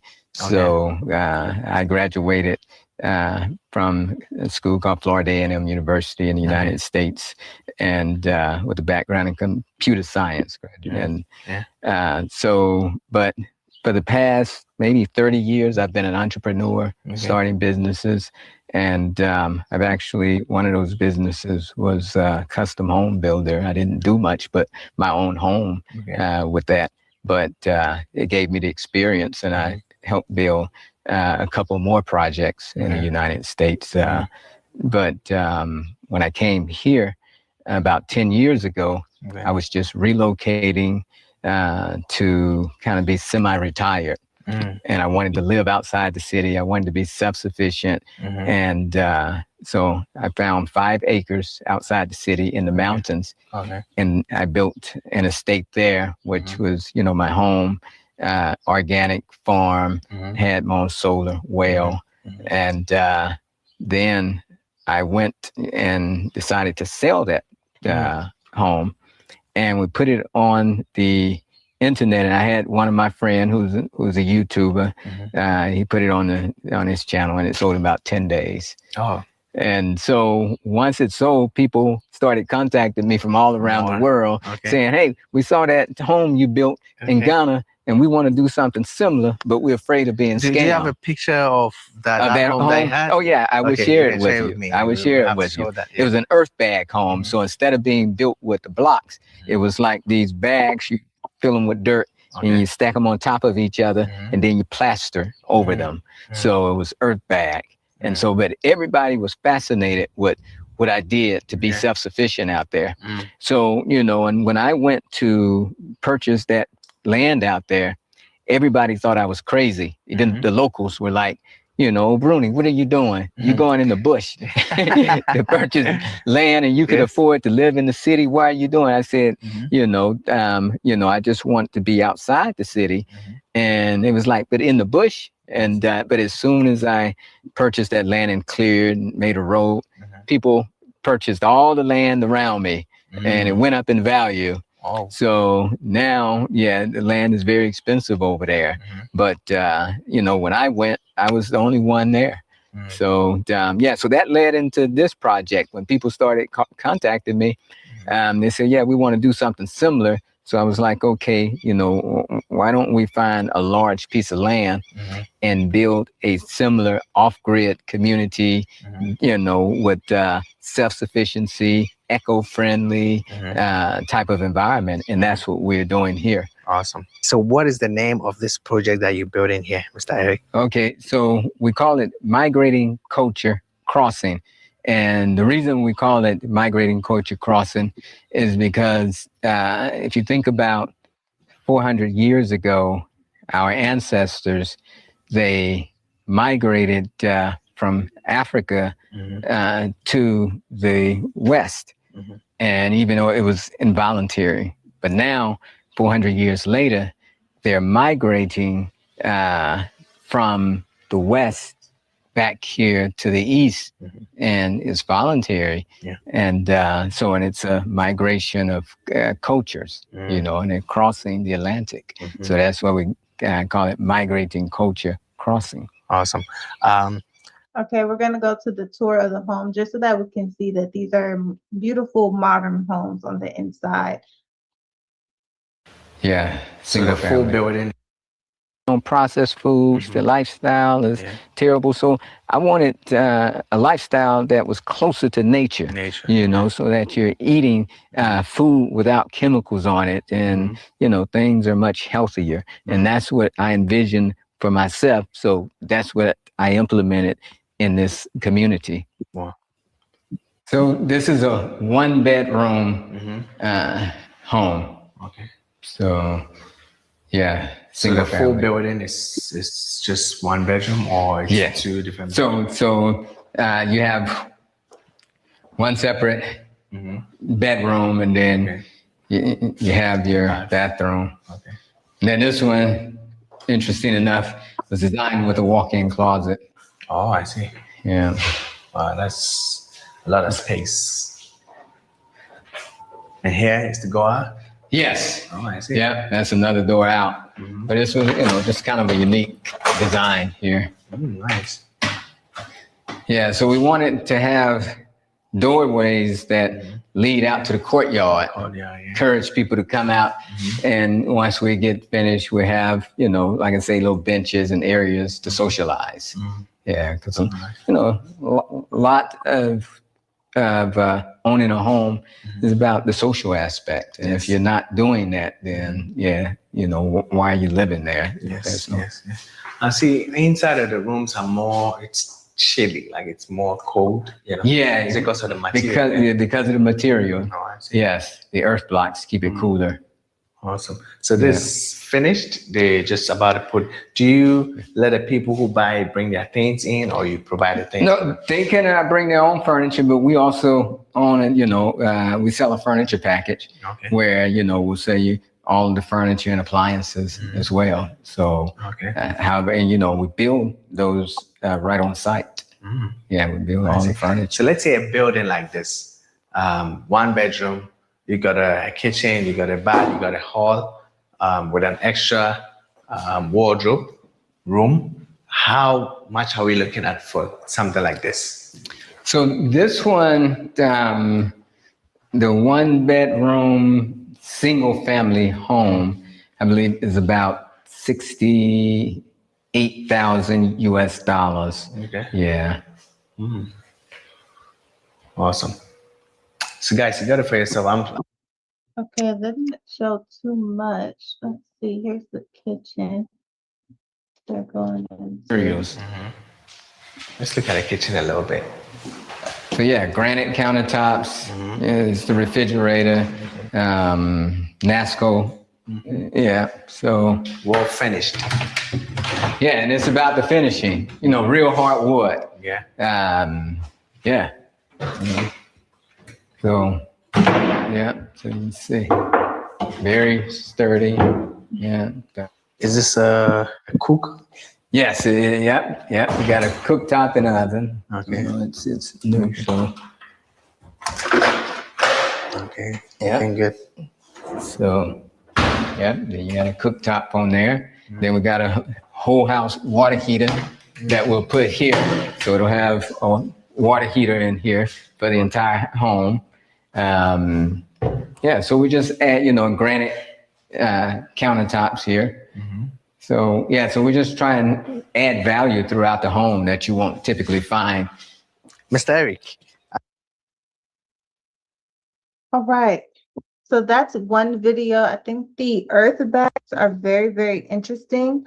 The earth bags are very interesting, and I like that it's eco-friendly, this community. The last video we watched 2 years ago, there were far fewer homes on the land. So they've made a lot of progress here with the brother Eric and his cross-culture migration company. And so, that was interesting. He said that they make the furniture there. Answer Demise said, we have loved ones in Ghana at a resort called One Africa. We're in talks to provide a group trip one summer. That sounds really good. That sounds really, really good. So that's this is actually that's a viable option. We can see that even with an eco-friendly home, which we want to, if we were to build our own community, we would want to build a community that doesn't strip from our beautiful planet, but that can live in coexistence with this beautiful planet that we're living on and still be modern and still be, the amenities that we enjoy, but isn't something that takes from nature. And so this is what the brother is building here, and that's something that's really, really great. And so we want to, I know we've seen this brother before, but if anyone has any input in regards to what he's building before we get to our next video of just looking at the beautiful cities in Ghana and what Ghana actually looks like, so that we know that this is a viable option for us, we'll open the line if anyone has any input.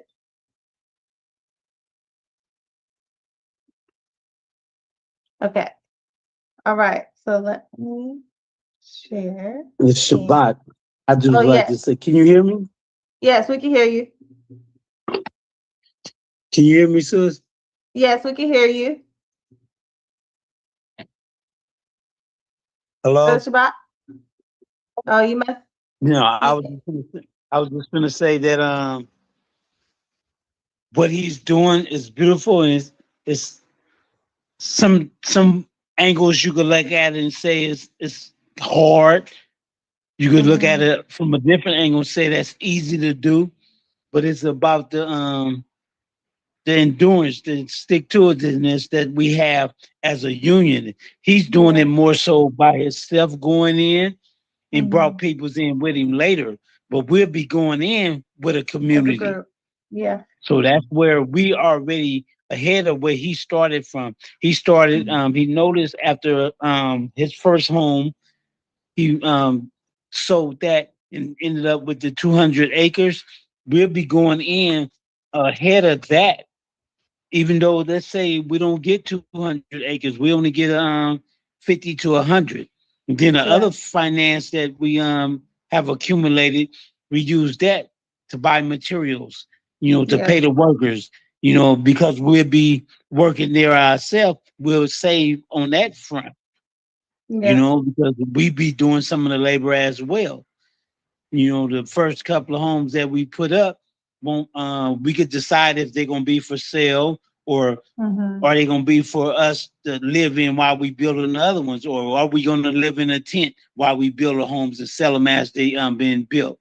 And he said in one of his videos before, if individual buy a home but pay half price up front, that's all he's going to charge them. But if you wait until the house is built, you have to pay full price.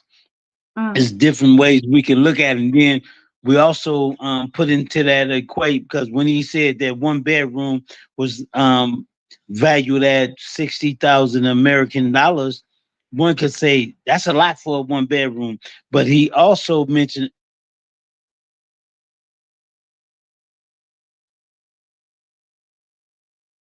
Brother Spot? Brother Shabbat? Oh, okay. He dropped off. He'll probably be getting back on. Yeah, I think 68,000 for a home that's like an outright price, like you buy it, you own it, and there's no, that's a great price even for a one bedroom. So, and it looks like most of his models are pretty much the same. So it'll be interesting to see if he has some homes that are bigger for like, larger families. Okay, Brother Shabbat is back. Okay, go ahead, Brother Shabbat. yes, I was saying because is a compound the way he's doing it more so that 60,000 could be looked at as high. Some people will say it's low, it's cheap because their value for their money's set. But what he didn't add to that, which uh more of a sell point, because the compound itself is going to have store fresh vegetables. They're gonna grow all the everything they sell right there is going to be restaurant. There's going to be I don't know if you're going to call it a hospital or a medical center, because it's a compound. It has all these amenities. You don't have to drive way to town, so you're saving money on that. So when you putting into that 60,000, you're not only buying your house, you're buying into all those amenities. So once it's laid out how we want to do it, then we go with a blueprint, do the blueprint paperwork, sketch it up, and then go to the blueprint and whatnot. And that way we can change certain things up where we want to locate what's going to be in the center. We can have the largest vegetable garden on the outskirts. You can also like if you looked at when he showed the houses, it was sitting on a plot, and you could have your own immediate vegetables on your own plot. But if you want to go larger, it would be the community portion. And I don't know if he's saying with the people that's buying homes there to contribute to the garden, like say buying paying for water, paying for workers to tilt the soil or what have you, plant the growth or whatever to harvest the growth, and you get some out of that, or you contribute after it's grown, you come out and help with the harvest or whatever.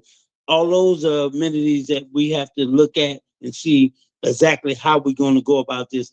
Are we going to only sell into our community, into the compound, or are we going to allow other people from other compounds or elsewhere down the road somewhere, a mile down, that don't want to go all the way 6-7 miles to town to come and buy from our store?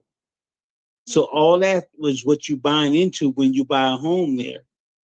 So we have to take that into consideration as well. Because some people, like I say, may say 60,000 for a one bedroom is kind of high. And some people gonna say that's beautiful because look at everything else you're getting. At least that's how I see it. You know, but take that in consideration. You know, we could do not only just the store, the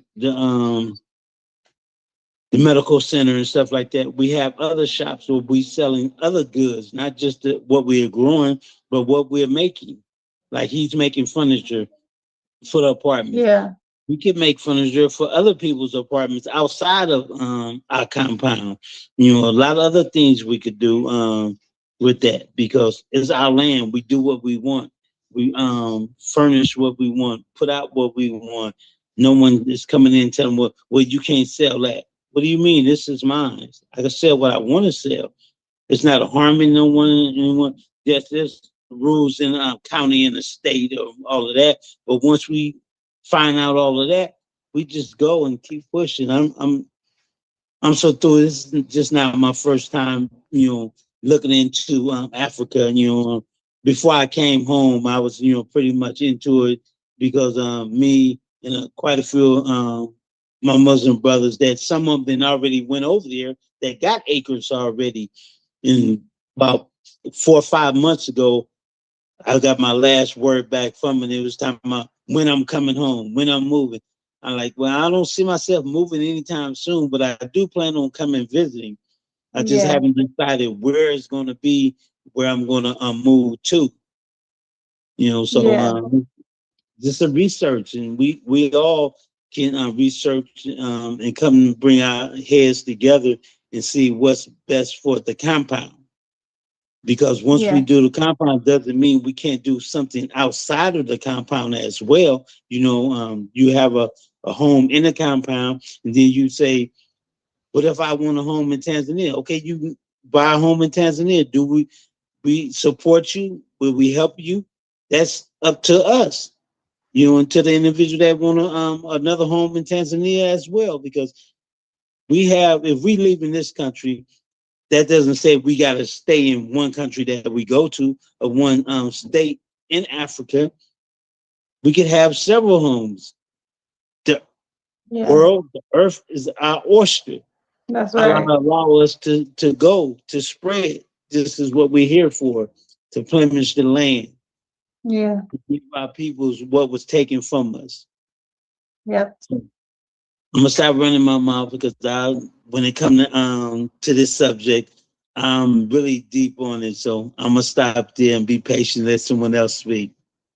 Assalamu alaikum. Wa alaikum salam. Thank you, Brother Shabbat. Yeah, everything you said is absolutely true.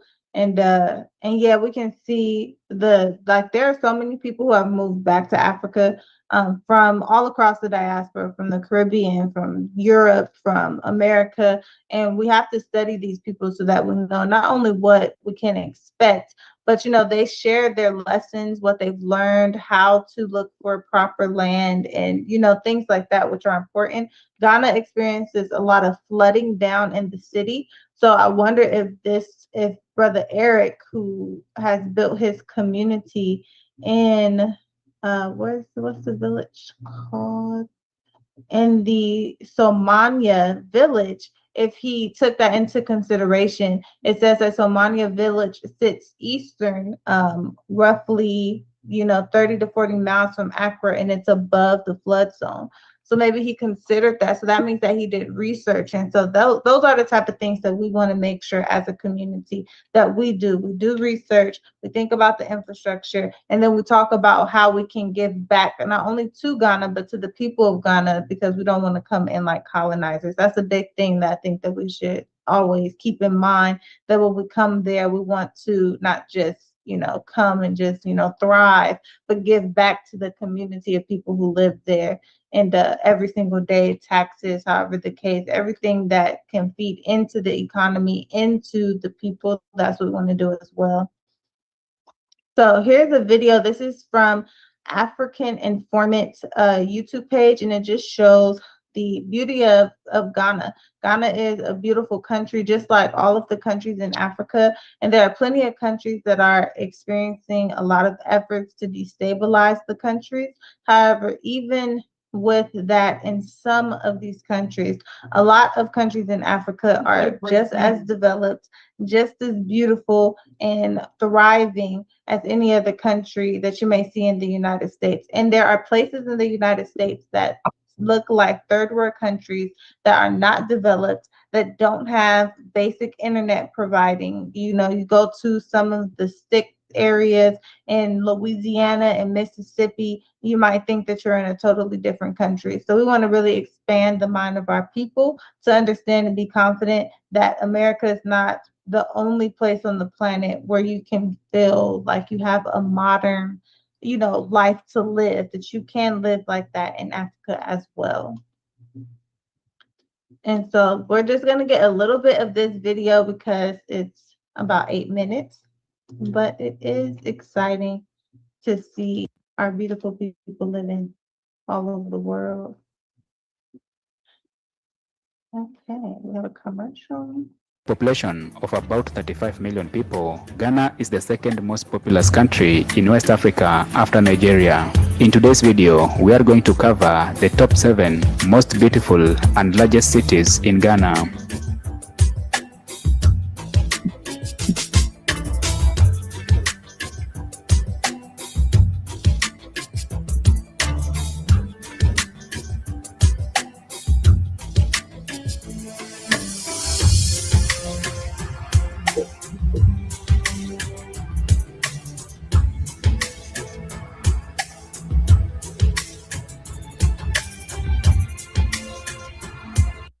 I want to invite you to a free trading and investing workshop right here in the Glendale area. Number 7. Koforidua. Located in southern Ghana, Koforidua, also called Kof City, is the commercial center and regional capital of the eastern region and the new Juaben Municipal District. This beautiful city was founded in 1875 by migrants from the Ashanti. According to the 2021 census, Koforidua had a population of 184,000 people, making it one of the largest cities in Ghana.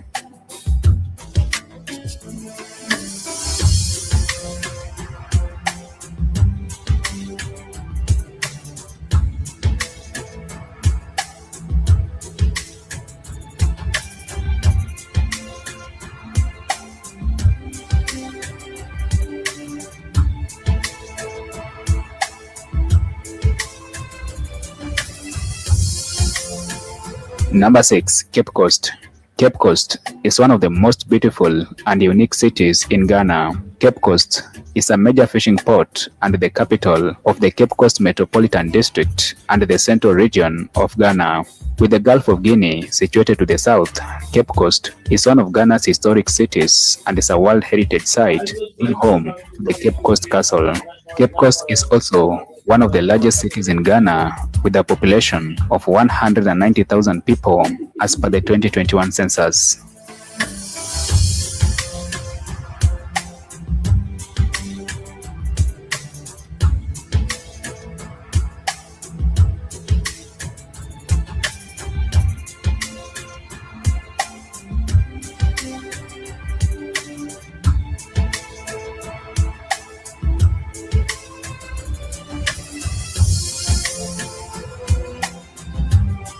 Number 5. Ashaiman. Ashaiman is a city in the Greater Accra region of South Ghana and serves as the capital of the Ashaiman Municipal District, a district in the Greater Accra region. According to the 2021 census, Ashaiman had a population of 208,060, making it one of the largest cities in Ghana.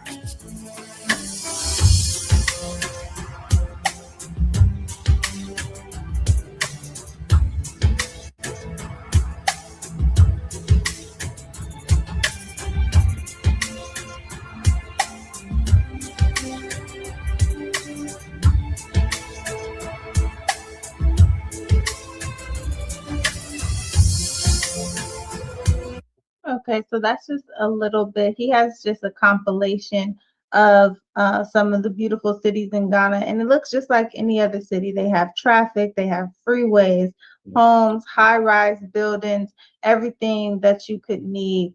A Visual Poet is another creator on YouTube. He is from the Ivory Coast, and he does these videos where he travels throughout Africa. He travels the world, and he goes and he visits Black communities all over the world. And some of the most beautiful videos he has is him visiting communities in Africa.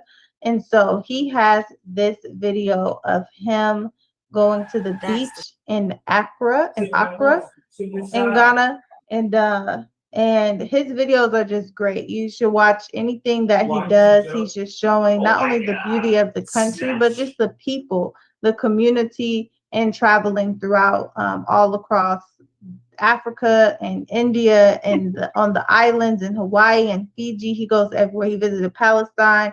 He's been all over the place. So let's see when he goes. He's gonna go to the beach here. Why did he jump backward? It's not really bright, but it's very humid. But the sun is kind of hidden behind the cloud. So anyway, today and tomorrow is the most popular beach day in Accra. So I'm gonna go right now and find out what's going on. All right, it's like a whole village around here. Honestly, it's like a whole village. There he goes at the beach.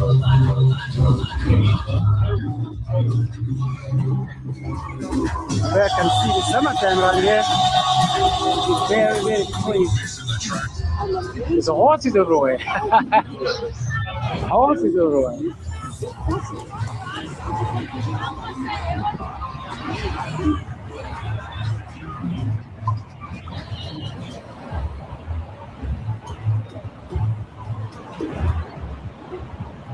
Oops, sorry, man.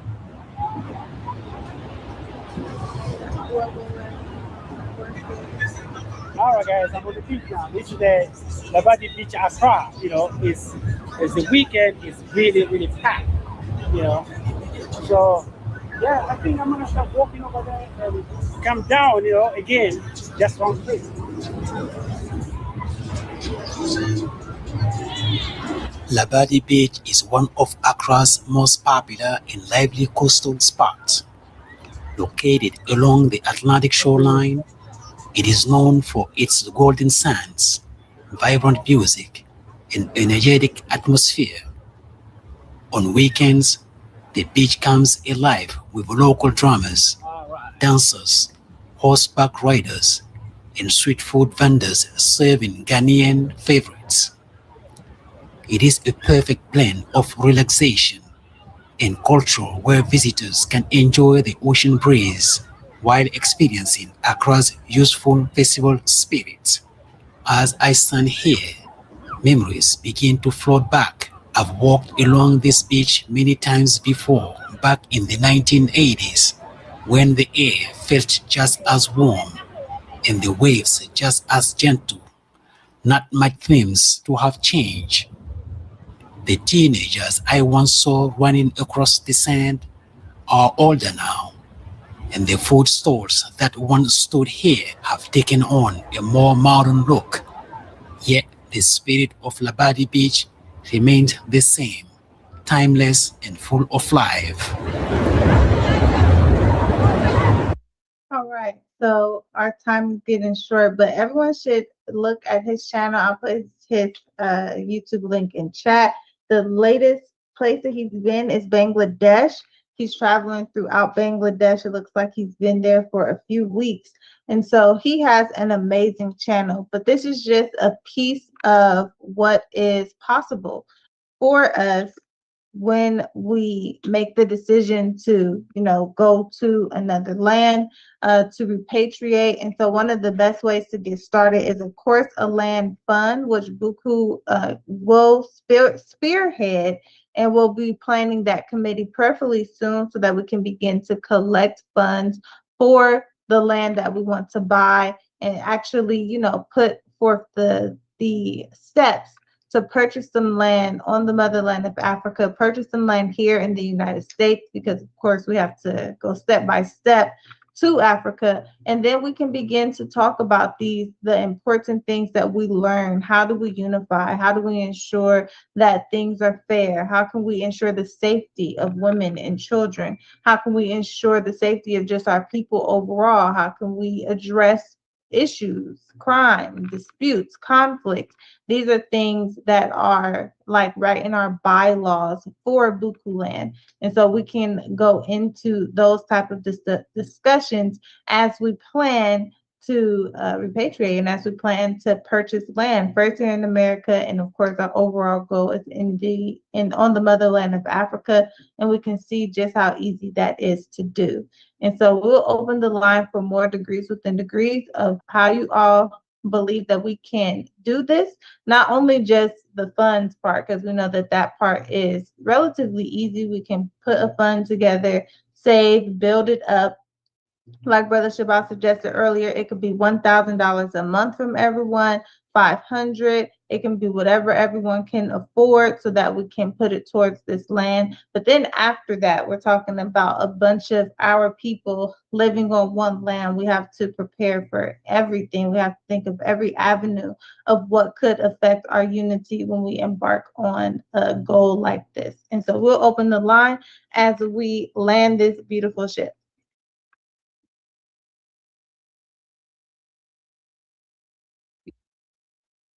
Okay. Yes, ma'am. Mission speak. Yes, sir, Prince Granite. Yeah, it just gives us a lot of it just lets us know how easy it's going to be for us to be able to come back. It would make sense that Africa would be, making some kind of preparation, for their own people to come back, especially after you learn about the history. We in English lesson C1 was taught that for 60 years, when our people were actually taken over to America for 60 years, most of Africa didn't know. Yeah. So for a long period of time, they didn't know that so many people were taken. And after they got educated, that's when, of course, you can imagine what it must have felt like back over there to kind of experience that there was a mass amount of your own people that was taken over here to America. That's why it's beautiful that the brother in the beginning was mentioning that, I think what he called it, multi-cross culture. Migration, culture crossing.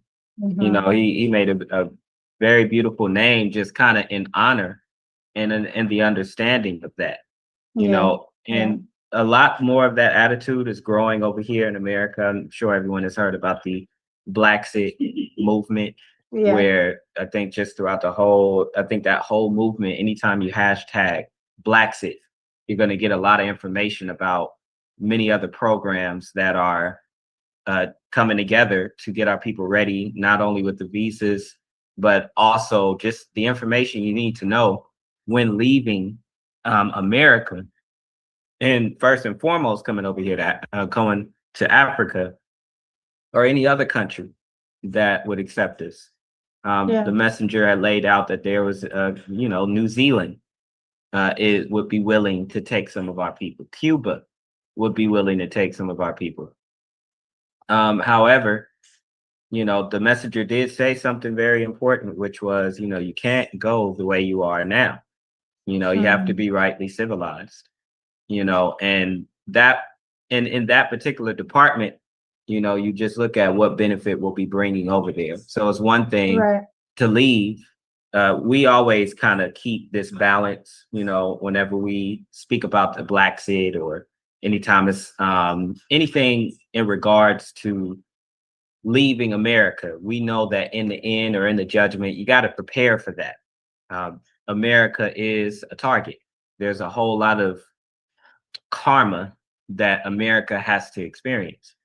However, there's one thing that the messenger always said. He said that he visited the African king. African king told him that, Elijah, why are you staying over there with all them people that are not listening to you? You can just come over here. They'll build you a palace. And the messenger told that African king, I'd rather stay over there and die with my people. Really showing that, not only the love that the messenger had for his own people over here, even while being, rejected and despised, as the scriptures say. Our people will be rejected and despised. But it also said in the scriptures that he would come to his own, and his own will receive him not. And that particular part has to be fulfilled too. And so for a long period of time, our people did not necessarily accept the messenger in the way that they should. They're so well deceived, they don't really accept him that way. But regardless of that, regardless of all of the hate that they were trying to say that he was teaching, the arguments that white folks was given, saying that, Elijah is teaching hate teaching. And you would hear lectures where the messenger is pretty hot about the fact that you would have the nerve to agree with the Caucasian about the fact that you're trying to say that he is teaching hate teaching just because he's telling you to get away from the white man and do your own, do your own thing. Come to your own people. You got the nerve to say he teaching hate teaching after you then got killed, and enslaved and murdered. And, messenger would be justifiably angry with that. But and in the way that the schools are covering the messenger, how they be leaving him out of a lot of the history books, and how they do all of this work to try to make sure his name is not remembered. The scripture that says that, he come to his own and his own will receive him not. The messenger most definitely experienced that, So with that all understood, then you already know that for him to still have a love to say, I'm not going to just, and the messenger, remember, messenger got a $50 million empire with the Nation of Islam. Could have been like, look, I could get all the members here at the Nation of Islam. Y'all, I got some very loyal followers with me. We leave. We go in Africa, and we're going to set ourselves up over there. Take all this knowledge that Master Wallace D. Farr Muhammad gave me, and I'm going to go ahead and set myself up over there. He didn't do that. That's right. He did that. He stayed over here, and it's like, I am going to get as many people as I can. And that's been a lecture that we've been looking at. The Nation of Islam had a beautiful lecture on the 144,000, beating the old prophet's prediction. And that's where the messenger was at with it. So that's where we're at with it. But we know that the particular aspect of leaving America is still very necessary. You have to be ready. Is everybody going to leave the same way? That's the part that's interesting. Is everyone going to leave the same way? Are we all going to leave by the fact that the Savior would have to come and actually take us up out of America because America is refusing to let us go? Or will there be a group of people that are going to actually have the ability to take a visa and get out first? Will that be a particular group of people? And then will he save more so the other planes that he has for those that have no choice, that can't get out? That's something to kind of get, kind of understand. And so, because of course anyone would say, why think about visas if Allah is going to come get you? Well, I mean, that might not be that's not just the plan. The plan is not just all around. We have to wait for one of the baby planes to come and take us over there. It's more so that some of us might have an opportunity to get over there and get started in the preparation of preparing for our people to come back to Africa.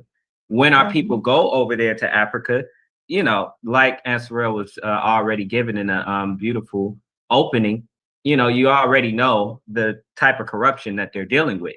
The beautiful thing is with our people that come from Shabazz, we've experienced the worst of the devil because we grew up in the belly of the beast. Now, with that understanding that we grew up in the belly of the beast, you understand all of the devil's tactics, and you know how to defend it, to defend against that. And so you take that experience and you take that knowledge from a people that grew up under that, and you put those type of people who are cleaned up and have an ability and have the work ethic to go over there and say, we're going to build our own community over here. We can, our stuff can be just as modern than anything else on the planet. We can compete with some of the highest in society. You bring those type of people back to Africa, then we can actually be pretty beneficial to Africa. But presently, if you just think that me just moving over to Africa and I'm just gonna live off the land, you got to bring something over there. What are you gonna bring to Africa to change the condition in Africa? Africa is dealing with their own issues over there. They already have they have invaders, and they got all these different colonialists that have been there for years. So you gonna just go over there and experience the same thing that they're experiencing. So what are you gonna bring to help them to be able to deal with that and get from up under the rule of a lot of those colonialists? This is where our knowledge here is going to be very necessary. But you know, that is where the focus has to be. You know, the focus is being rightly civilized, to be prepared to be able to leave. And then when you do leave, be prepared to bring something to Africa. And that's one of the things that the messenger was already giving us. So all of this is in the divine plan. This is some stuff that, you know, is already written in the scriptures, is already written in our supreme wisdom. He already knows how this whole process will go. We are just looking at, well, how will I be used to execute that plan? Which part will I be used to execute that part of the plan?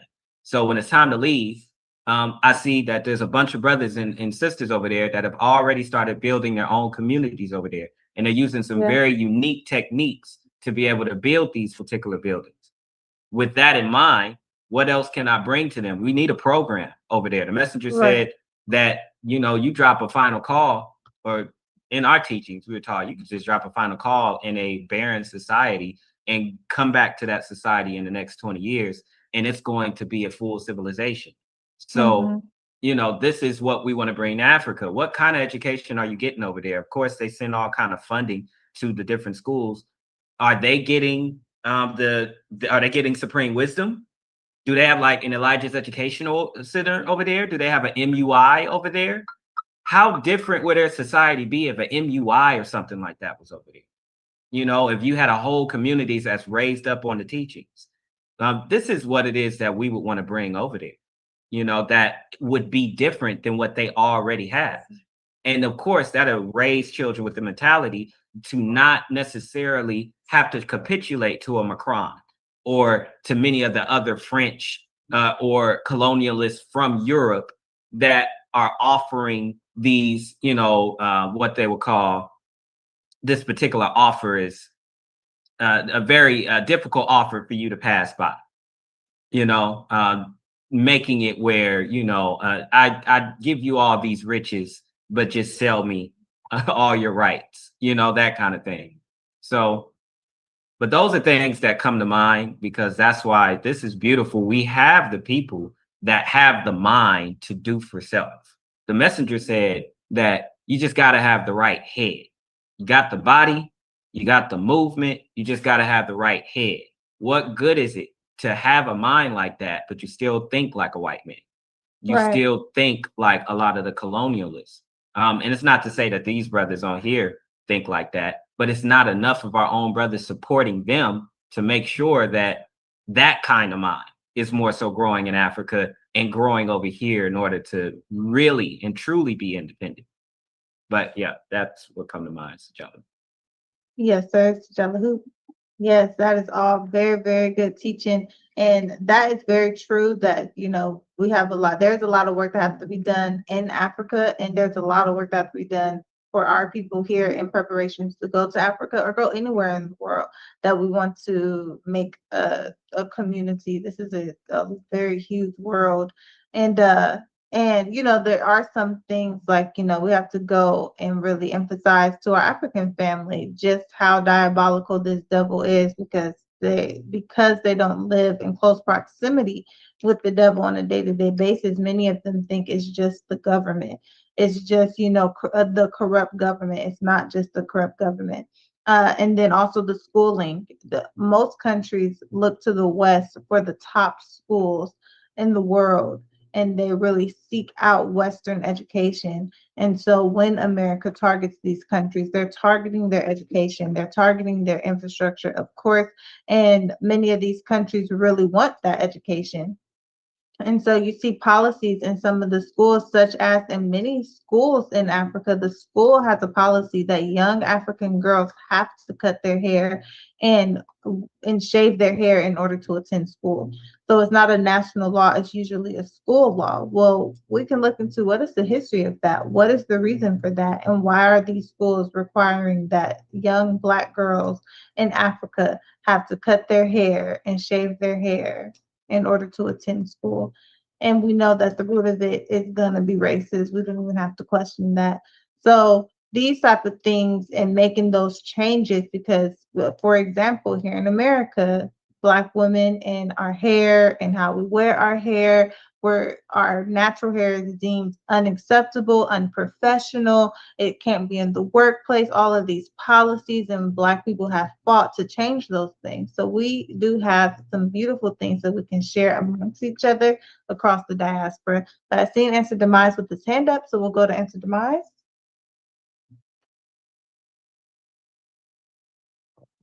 We had some stuff we was going to deal with. The brother really covered a lot of that mindset. So, we'll keep it to one real comment, and that's this. We are prepared to be able to leave, and we have to really put it in question how many of our people are going to stay and perish with the devil, because they can't see, past where they are, and they have rejected the teachings, and they have rejected the messenger. And so we know that everybody can't be saved in this process, but we also know when the brother said we got to have something to be able to take over there, industry, knowledge of self, these different processes. And as the sister just said, man, it's a lot of what we put together here that we gonna take over there, but we gotta be like, tight on this. We gotta really be tight on it. We gotta be tight on these teachings and tight on this unity and how we see things to be able to overcome the little small things, because there's going to be positions that they're going to try to come in between. But this is the teachings is where we really stand firm no matter what. And it's a guide. And that's why I love when the brother, he always brings us back to these teachings. It's the guide. And so, there are several places that we can go. And this is one of the reasons why when we talking about land and all that stuff, it's why I'll be talking about a ship, planes, because with planes and private planes, you don't really gotta have no passports and all that stuff, even to land in other countries. So, we just think past the being stuck and other optional ways to get through. But I know this plane got to land, so that's a part of that process. So, yes, go ahead. We own it. Sajalahu. Yes, sir, Sajalahu. Yeah, that's good teaching. That's good teaching. Yeah, the unifying theology is going to be the most important point, because we know that that is a long-standing tactic of the enemy, is to exacerbate tensions, and they use our differences, which for generally and overall, our differences are not a bad thing. We can love Chinese for who they are. We can love the Indian for who they are, and still trade amongst each other, share amongst each other, visit each other, explore each other's cultures and each other's personalities. We can do all of those things and still, and have no infighting. However, the enemy comes in and he says, hey, well, you're light skinned, they're dark skinned. You have a looser curl texture. Your teeth are straight, their teeth are crooked. And they use those tactics. So we definitely have to ensure that the theology of unity that we have includes everyone, not only includes everyone, but it makes up for those differences. It doesn't make people feel bad because they have a lighter skin tone or a darker skin tone. It doesn't make people feel bad because they have a country accent versus a city Western accent. Like these things that are natural, it's beautiful. We can, commune over those things and not allow for these tensions to spill over into war. And that's what the enemy does. He wants for those tensions and differences to cause us to fight and kill one another. And that's what has been a huge issue for us across the world. and for everyone, Cambodia and Thailand were just are. I wonder if they're still fighting. We're just in a war because when Europe decided where the border between Thailand and Cambodia was, that's a long-standing dispute between the people from Thailand and Cambodia. So now they're fighting. Hey, this is our border. This is our border. And it's like, why don't you all just come together and and decide where the border is? But instead, you allow for the Europeans to do it and just fight and kill and displace hundreds of thousands of people displaced from both countries because the people of the country are fighting over where is the actual border. So this is something that everyone is dealing with because of, the serpent being in control and his dominion. And it proves to us, it shows us that this devil's way is not the way of God and it's not the proper way for the planet, because look at what it has done to the people of this planet where families can't even live somewhere because of a simple dispute such as a border.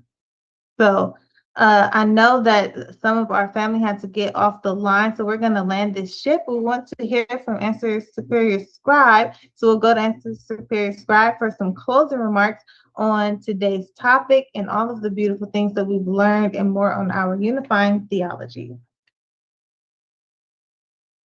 Yes, family. Sajad Lahu and Assalamu alaikum to the degree of the Creator's master plan.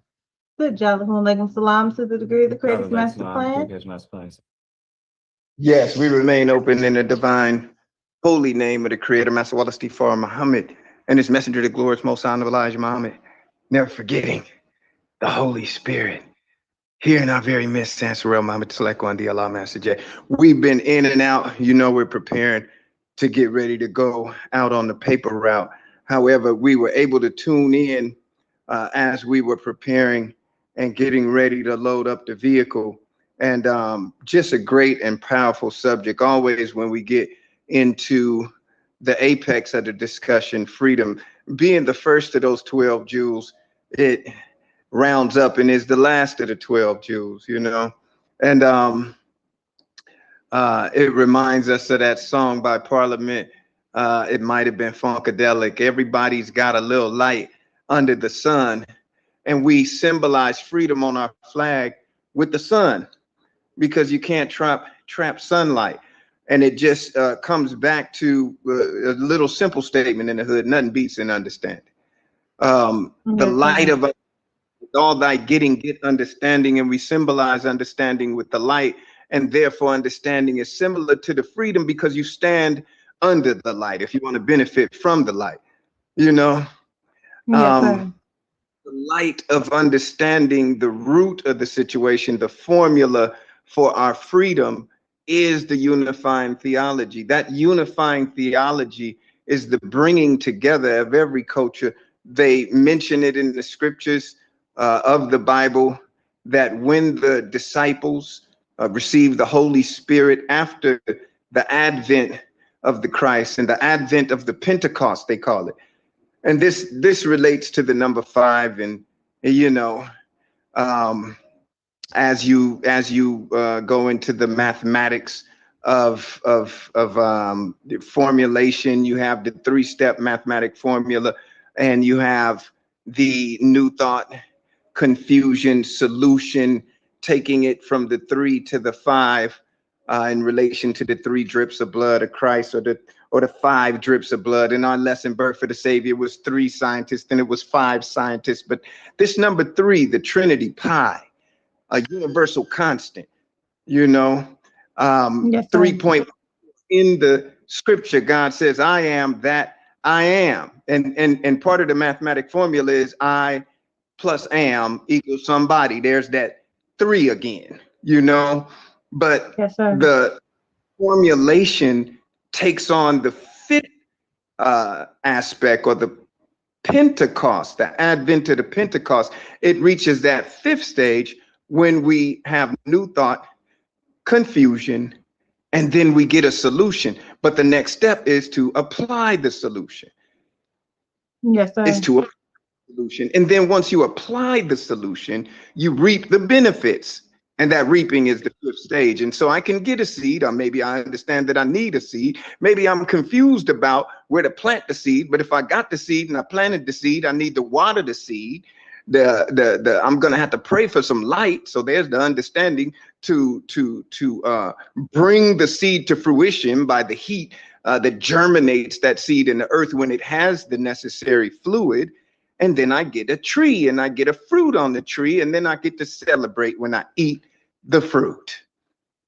And everybody has this kingdom of heaven garden in their mind where they get the seed of truth. It has to be watered. In the Bible, the apostle said, I planted and another disciple watered, but God gave the increase. So God is likened to the light. You know, Yes, sir. he's the water and the light, right? Because he is weak. I and he is in us and we are in him, right? He is the essence of us. We're talking a unified theology that we're going to coin this phrase, nuclear learning. See, we teach the atomic reality, not just the genetic reality and not just the nationality. I'm talking about our atomic reality, which we could even take further than that, because if you open the atom, you get a proton, you get a neutron, you get an electron, and that electron is like the understanding, and the proton and the neutron is like the masculine and feminine energy. And so Parliament had, well, must I feel like that? Why must I chase the cat? And it was called atomic dog. Because the masculine and feminine energy pursuing each other is the light pursuing darkness. And when the light encounters the darkness, it ain't no damn battle. It ain't no war. It's a sperm going into an ovum. And that's I entering into am and making somebody. See, we teach the atomic reality, but that's the unified theology. We all came from one. We return to one. One tribe, one nation under a grove, you know, down for the funk of it. For the funk of it, we had to learn the dark side. We had to master the dark side. So in ancient Kemet, we manifested the light. And Heru went to rescue the sun diff from the underworld. It's all saying the same thing. But the great wedding is a groom coming to a bride, you know. And if you got a groom coming to a bride, you got a honeymoon. And if you got a honeymoon, we're going to manifest a child. And that's this new nation. That's this new nation. They're not going to be bigger.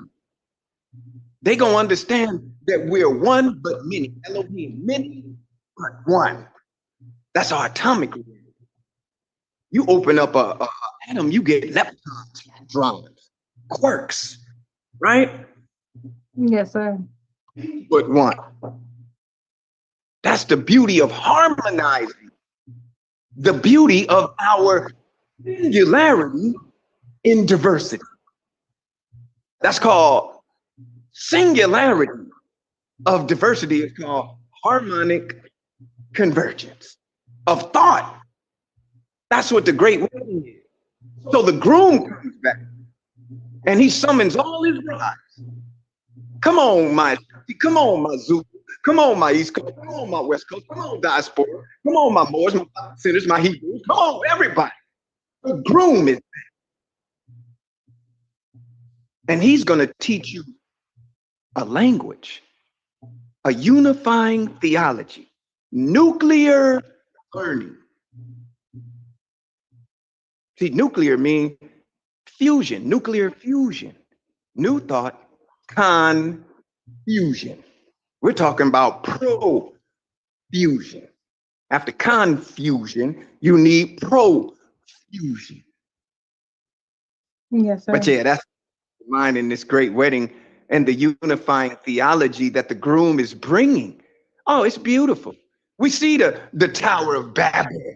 The Tower of Babel is manifest now. That's the Tower of Babel out there. Study what happened in the Tower of Babel. He confused their language. He did that. And in the end, he brings a cloven tongue. See, didn't too many people. Ask the Christian scholars. What is the solution to the Tower of Babel? When the people heard the disciples speaking in tongues, they said, I perceive by all things these men are babbling. They weren't babbling. They were speaking a language where everyone understood them in their own language. The Holy Spirit gave them that. So you got to get an understanding of this Messiah, this Christ, this great Mahdi. Because after him comes the Holy Spirit. He returns in a royal robe called Holy Spirit, and he gives you a gift to unite your people. He does that through the angels. So it's written that the angels will sing a new song. What is that new song? Nuclear, new. See, new song. Nuclear, new and clear. All right, family. Sijalu and assalamu alaikum to the Yes, sir. So, Alaikum salam to the degree of the greatest master plan, sir. Good teaching. Good teaching. Yes, this is exactly what we need, especially as we discuss unifying, coming together to purchase land and repatriating back to the beautiful motherland of Africa. We have to have these understandings so that nothing can penetrate our unity, such as an enemy who wants to come in and distract us and cause infighting. And so we have that here at BUCU.